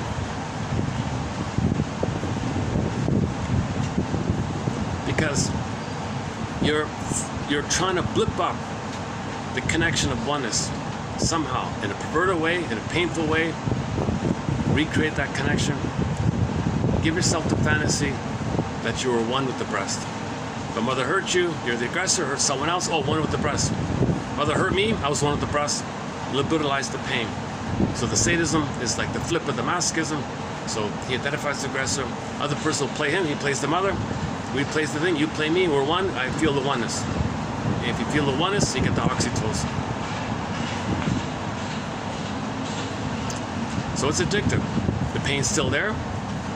And that fantasy feeling, that blip, the blip of oxytocin, put away the pain for a moment, right? Pain comes back. I don't want the pain. Give me the oxytocin. Pain goes away. So that's his understanding of addiction. To get away, push back the pain for a while, give you the good feeling, push back the pain. Now you're dependent on the good feeling to push back the pain. It's an escape from pain that you're addicted to. You're trying to escape from the pain. You're not facing the pain. You're addicted to what gets you away from the pain for a moment. Narcissus, the man, Mr. Narcissus in the Greek myth, okay, the storytellers gave him that name because he was stuck with that oneness issue. He was frozen at that oneness. He didn't get the oneness of the mother. So he perished and turned into a little white flower. That little white flower gives people delusions. Okay. That flower is considered a narcotic called Narke, N-A-R-K-E or N-A-R-K-A-O, I think. So the people thought, let's call this character Narcissus after the little white flower, Narcissus flower. Narcissus is named after a flower. When he died, he turned into a little flower, right? It means all that. What about the person's soul? Well, the soul was echoed. She turned to stone. She was a statue. She turned to stone. Because he was addicted to the oneness. The soul ran away into the forest, was frozen, petrified, turned to stone. So you can't technically say the narcissist has no soul. It's just exile. It's just exile. His own soul is afraid to come back to him because he's treating himself the way his mother treated him in the Faustian deal. So the soul is hidden far away like that. It's very far away in some cases. The Odyssey took the 20-year version. It took 20 years to get back the soul. To reflect how far his soul flew away from him. It was like a long journey. He had to face all these different tasks, the mother voices, the labyrinth of the guilt complex, the labyrinth of the someday complex, the labyrinth of the money complex, oppositional thinking, discerning. Okay, these other labyrinths. He's got all these different tasks to do, for Pete's sakes, right? The Odyssey focuses mainly on those voices, mother's voices.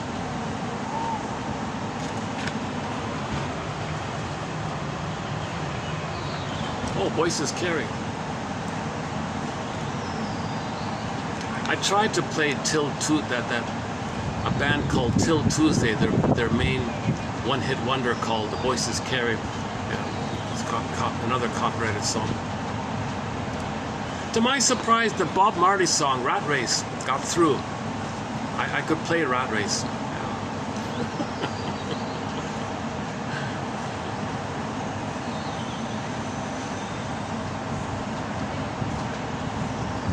Isn't it a shame that it should be in the human race, but we're in the rat race. Humans in the rat race. Isn't it a shame?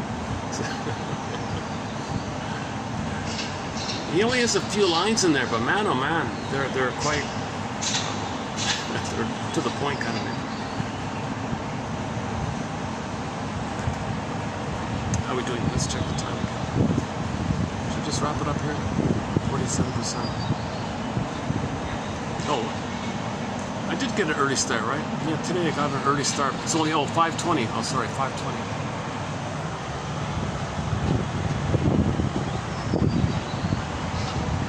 Theoretically, I could go for about another hour almost. Look at that.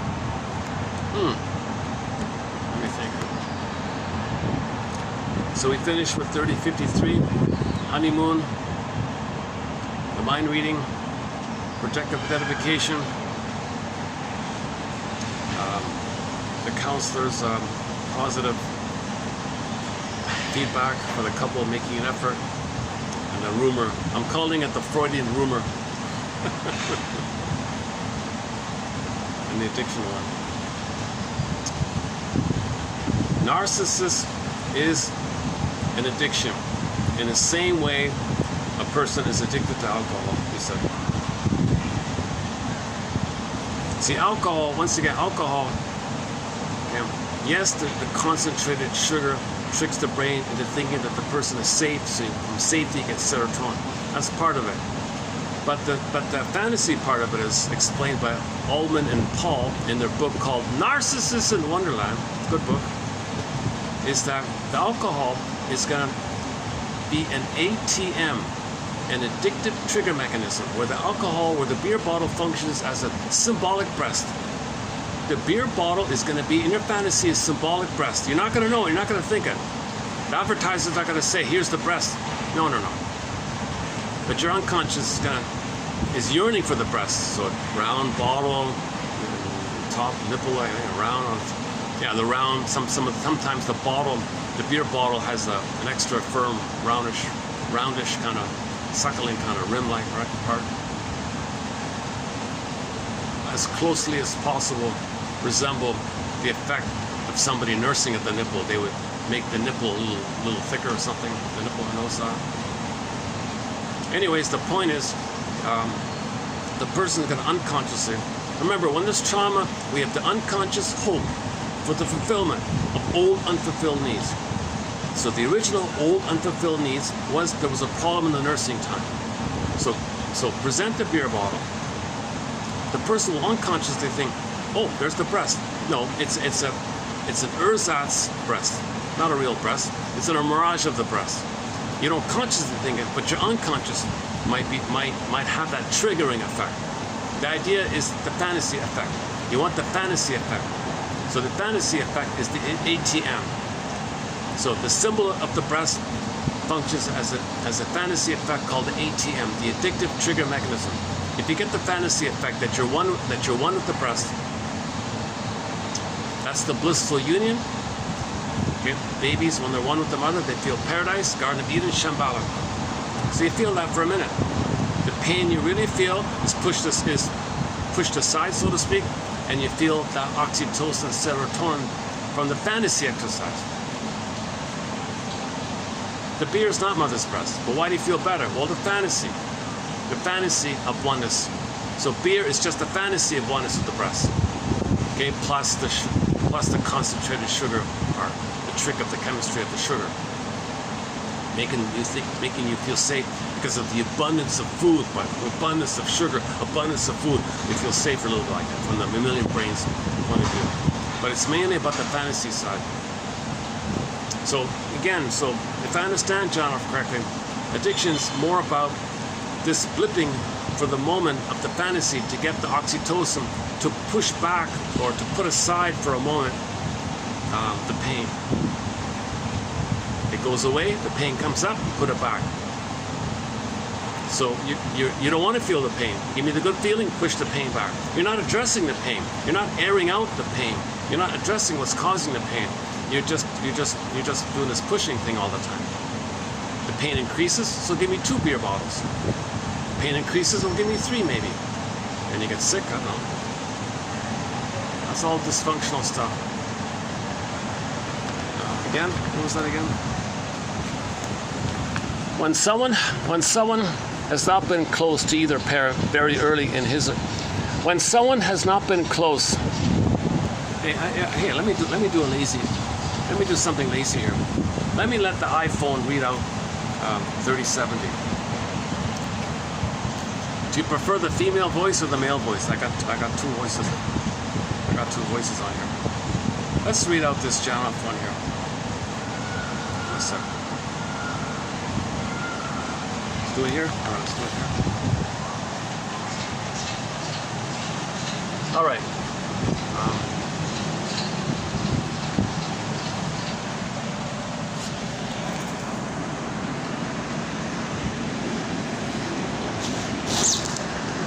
When someone has not been close to either parent very early on, he is deficient in oxytocin. That deficiency prohibits him from getting close to others. Put differently, if we see someone who cannot sustain long-term relationships, has one superficial relationship after another, and is stuck in a repetition compulsion, we may postulate that he lacked close parental contact in infancy. That lack lowered his oxytocin levels so that now as an adult... Okay, hold on again. Start again here, hold on a second.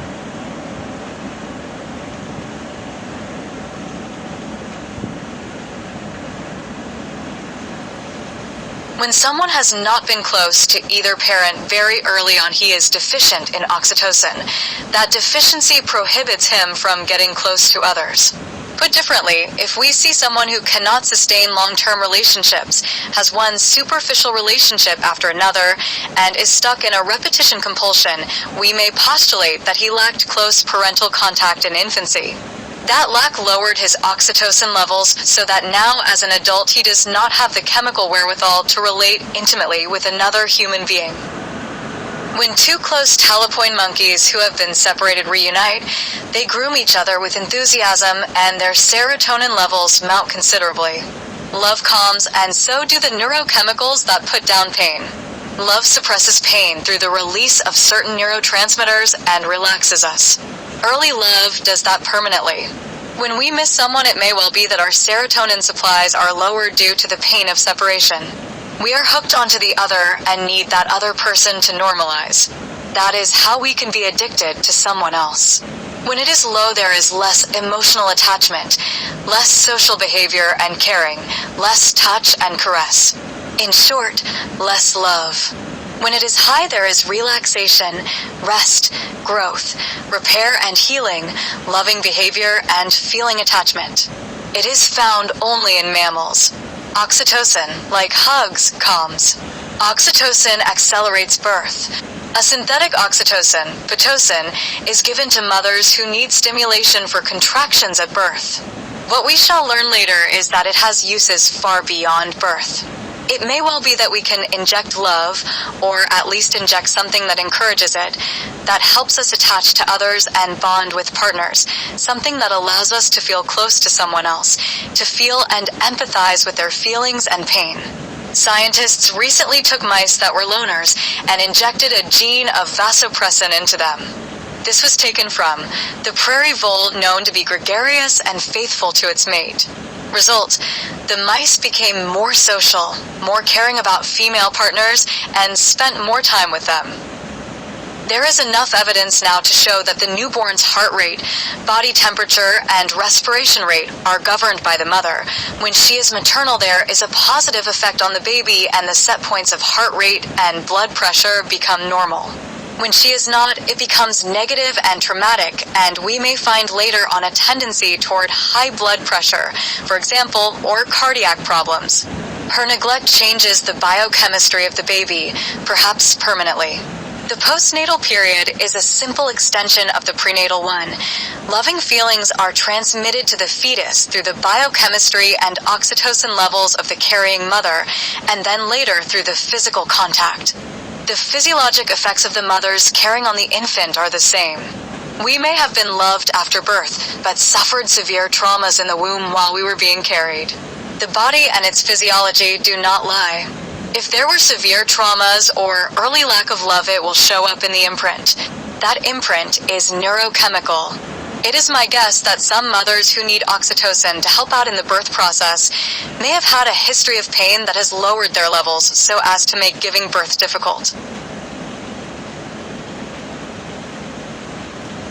Money is symbolic of many emotional needs, such as for security and power.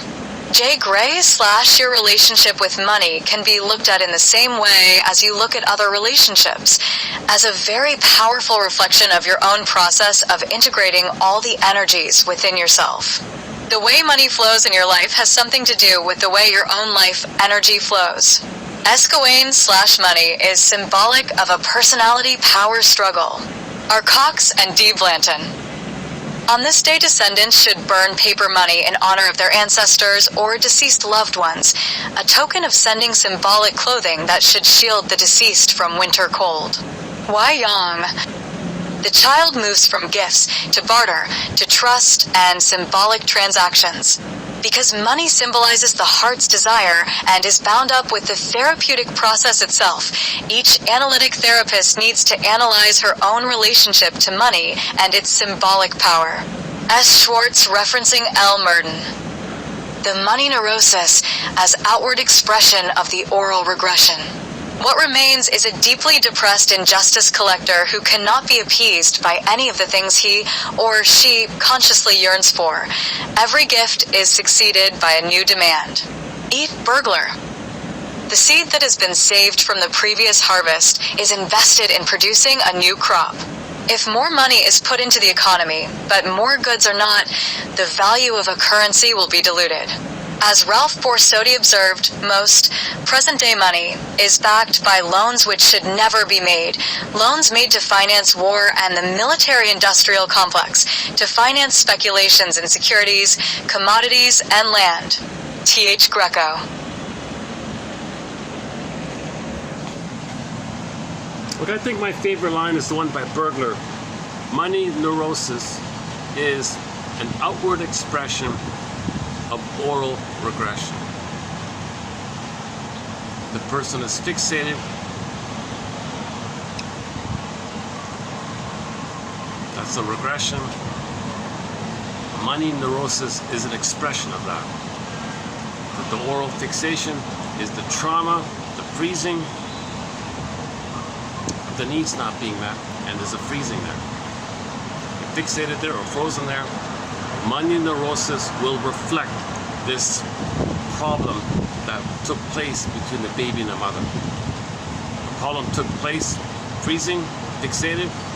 Money neurosis, okay, money will be an expression of it. So money neurosis is an outer reflection or expression of this oral regression. Baby's in the oral phase like that. Should we try the male voice? What is that?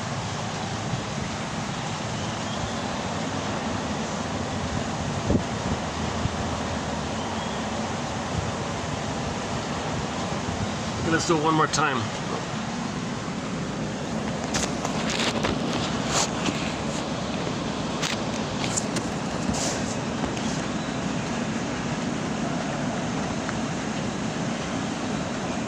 When someone has not been close to either parent very early on, he is deficient in oxytocin. That deficiency prohibits him from getting close to others. Put differently, if we see someone who cannot sustain long-term relationships, has one superficial relationship after another, and is stuck in a repetition compulsion, we may postulate that he lacked close parental contact in infancy. That lack lowered his oxytocin levels so that now as an adult he does not have the chemical wherewithal to relate intimately with another human being. When two close talapoin monkeys who have been separated reunite, they groom each other with enthusiasm and their serotonin levels mount considerably. Love calms, and so do the neurochemicals that put down pain. Love suppresses pain through the release of certain neurotransmitters and relaxes us. Early love does that permanently. When we miss someone, it may well be that our serotonin supplies are lower due to the pain of separation. We are hooked onto the other and need that other person to normalize. That is how we can be addicted to someone else. When it is low, there is less emotional attachment, less social behavior and caring, less touch and caress. In short, less love. When it is high, there is relaxation, rest, growth, repair and healing, loving behavior, and feeling attachment. It is found only in mammals. Oxytocin, like hugs, calms. Oxytocin accelerates birth. A synthetic oxytocin, pitocin, is given to mothers who need stimulation for contractions at birth. What we shall learn later is that it has uses far beyond birth. It may well be that we can inject love, or at least inject something that encourages it, that helps us attach to others and bond with partners, something that allows us to feel close to someone else, to feel and empathize with their feelings and pain. Scientists recently took mice that were loners and injected a gene of vasopressin into them. This was taken from the prairie vole, known to be gregarious and faithful to its mate. Result, the mice became more social, more caring about female partners, and spent more time with them. There is enough evidence now to show that the newborn's heart rate, body temperature, and respiration rate are governed by the mother. When she is maternal, there is a positive effect on the baby, and the set points of heart rate and blood pressure become normal. When she is not, it becomes negative and traumatic, and we may find later on a tendency toward high blood pressure, for example, or cardiac problems. Her neglect changes the biochemistry of the baby, perhaps permanently. The postnatal period is a simple extension of the prenatal one. Loving feelings are transmitted to the fetus through the biochemistry and oxytocin levels of the carrying mother, and then later through the physical contact. The physiologic effects of the mother's carrying on the infant are the same. We may have been loved after birth but suffered severe traumas in the womb while we were being carried. The body and its physiology do not lie.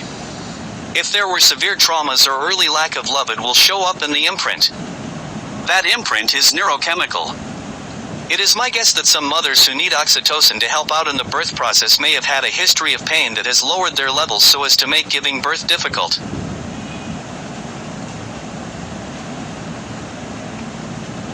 Money is symbolic of many emotional needs, such as for security and power.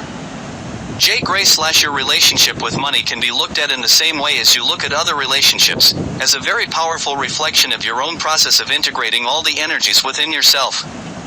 The way money flows in your life has something to do with the way your own life energy flows. Escowain/money is symbolic of a personality power struggle. R. Cox and D. Blanton. On this day, descendants should burn paper money in honor of their ancestors or deceased loved ones, a token of sending symbolic clothing that should shield the deceased from winter cold. Why Young? The child moves from gifts, to barter, to trust and symbolic transactions. Because money symbolizes the heart's desire and is bound up with the therapeutic process itself, each analytic therapist needs to analyze her own relationship to money and its symbolic power. S. Schwartz referencing L. Murden. The money neurosis, as outward expression of the oral regression. What remains is a deeply depressed injustice collector who cannot be appeased by any of the things he, or she, consciously yearns for. Every gift is succeeded by a new demand. E. Burglar. The seed that has been saved from the previous harvest is invested in producing a new crop. If more money is put into the economy but more goods are not, the value of a currency will be diluted. As Ralph Borsotti observed, most present-day money is backed by loans which should never be made, loans made to finance war in the military-industrial complex, to finance speculations in securities, commodities, and land. T.H. Greco. So that's the greed idea. Yeah, I think the greed, the oral regression, links to this. Money neurosis. So money neurosis, I'm plundering the planet's depressed, plundering the planet, it never works, we're plundering the planet. Take the nutrients, doesn't work. Take more nutrients, whatever goodness there is, take it, doesn't work. So we're destroying the planet because we're repeating this pain that went down between the baby and the mother. We're repeating it, as above, so below. I think my second favorite line in here is "The Body Doesn't Lie" one by Janoff here. This one, where is it again?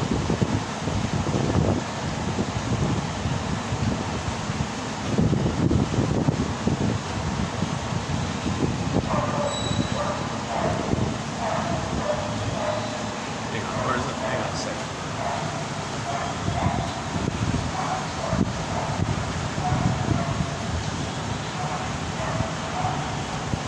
whatever. Okay, somewhere here. The physiology you have that's whacked. If there's any kind of physiology, like if a person has a symptom, a psychosomatic symptom, that's not a lie, right? If a person has, Sarno would say, if you have like an ache, like a muscle ache or something. His theory, by the way, I forgot about that, is that it distracts you. It distracts you. It's pseudo-aggression. It distracts you. That's a form of pseudo-aggression. Focus on the symptom to distract you, to protect your mother. Your mother causes pain. You don't want to know your mother caused pain. Get a symptom, focus on the symptom. It'll distract you of the pain. It's a distraction. Plus the symptom can be an other. Now you got a teddy bear. The symptom is a teddy bear. Woodman interpreted one guy with the big beer belly. Yeah, that's a teddy bear for you. You're carrying mother around with you all the time because you can't face the truth and the pain that mother passed away. So he overate, developed a beer belly like that. So symptoms, in whatever form they take, right? As Sarno said, they distract you from the real issue. So some people actually orchestrate a symptom so they can distract themselves on the symptom to get away from the pain, the bigger pain. So back to Janoff's idea that if a person looks for oxytocin, that's to push away the pain. Similar idea. So look for a lesser pain, or look for something to escape the pain. So all defense mechanisms are designed to get away from the pain. Defense against pain, defense against anxiety, defense against old fears, defense against the pain that we can't process, the pain that's there but we can't process because we have no conscious story. So once you put a conscious story called formulation, mentalization, conscious storyization, narrativize. So you want to narrativize, put into narrative form what happened, then you're okay. If we don't put it into narrative form, conscious form, narrative is conscious, then you're dealing with this old pain. So what do you do with the old pain? You can't find your story, but you got the pain. You don't have your story, but you got the pain. Well, distract yourself with another physical symptom. Then you're focused on the symptom. It maybe diverts the pain there, or your attention is on the symptom. So you repress and you push down the bigger pain, focus on the symptom.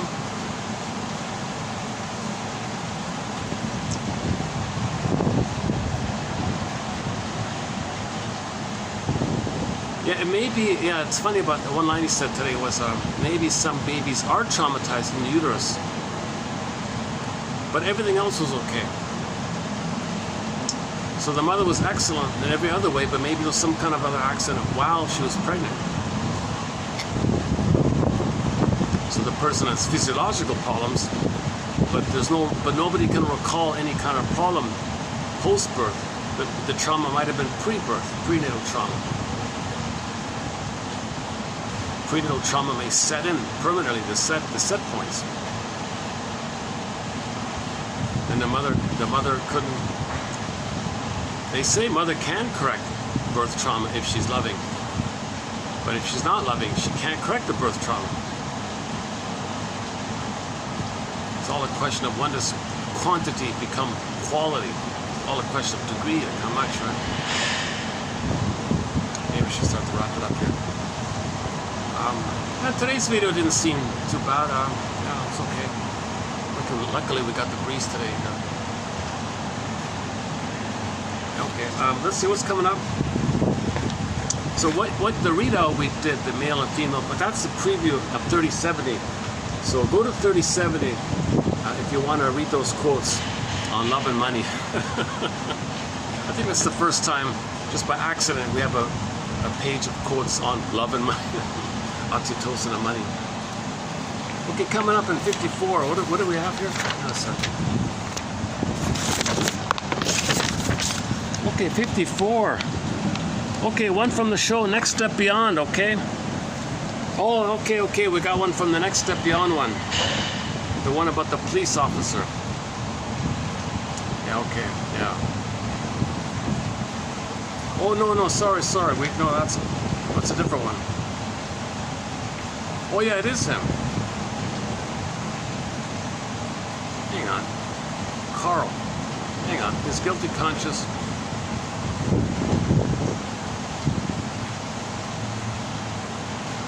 Oh, the police officer was Chad, a guy named Chad. Tomorrow's going to be about a guy named Carl. Oh yeah, okay. Okay, so we'll talk about this episode from the Next Step Beyond show. One about the Jocasta complex, an excessive attachment of a mother to her son. Jocasta complex, Jocasta mother, Jocasta complex, mother complex. In the imagery, you'll have the Medusa and the Minotaur. Okay, we got some definition of terms here as well. Okay, so yeah, I talked about definitions of terms, so tomorrow's a good example. So we'll post a few definition of terms. For example, repetition compulsion, unconscious tendency to repeat infantile patterns of behavior. Wandering speech, oh yeah, wandering speech.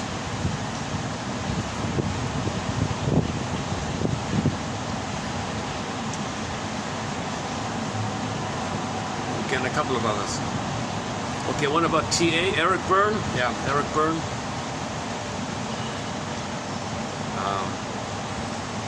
Anxiety. One about anxiety.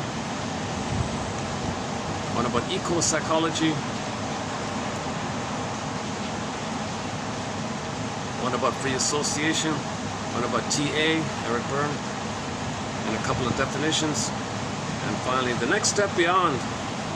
The next step beyond. So these quotes are helping you to go beyond what you already know. To pull in something that you don't know. Some people call it transpersonal. That's a confusing term. Transpersonal. Well, what do you personally know? Let's go beyond that. Next step beyond. Beyond that. Let's see.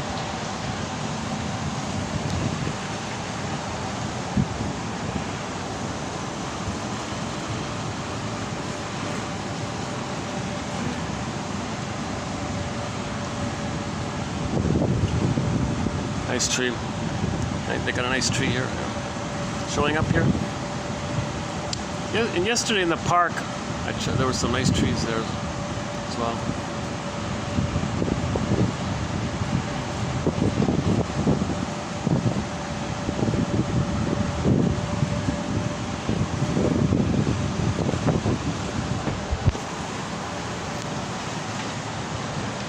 I'd love to see REO Speedwagon. The REO Speedwagon band just ended or something, all right? I'd love to play a song by them, but it's going to be copyrighted. How about that? Let's play it. You're probably not going to hear it. Why don't we just pick? I'll play it for myself, kind of thing. Maybe it'll get through. I doubt it. So you might not hear this. So if you don't hear it, I tried to play an REO Speedwagon song. Heard it from a friend who heard it from another. One second. But you have your mission anyways, right? You have your mission, which is to look up the Twilight Zone episode entitled One Life Furnished in Early Emotional Poverty. REO Speedwagon. Take it on the run. Don't let them go. Keep on loving you. Which one? A lot of hits here, right? In your letter. No, sir. Hang on. This is a secret of the used car market, but many people still don't know it. This groundbreaking car Hang on, let's wait for the ad to. Brand new without Okay, let's see. I don't want to lose you. What else is here?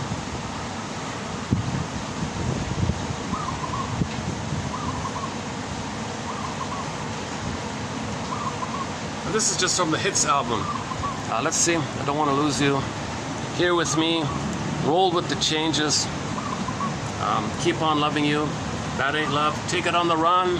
That's maybe their famous one. In my dreams. Don't let them go. Can't fight this feeling. Keep pushing. Time for me to fly. Time for me to fly. One lonely night. Back on the road again. Riding the storm out. Okay, let's play Can't Fight This Feeling. So in effect, this will be the end of the video right now, right? Anyway, so on my end, I'll play the song. When it ends, I'll close the video up. And you might not even hear this.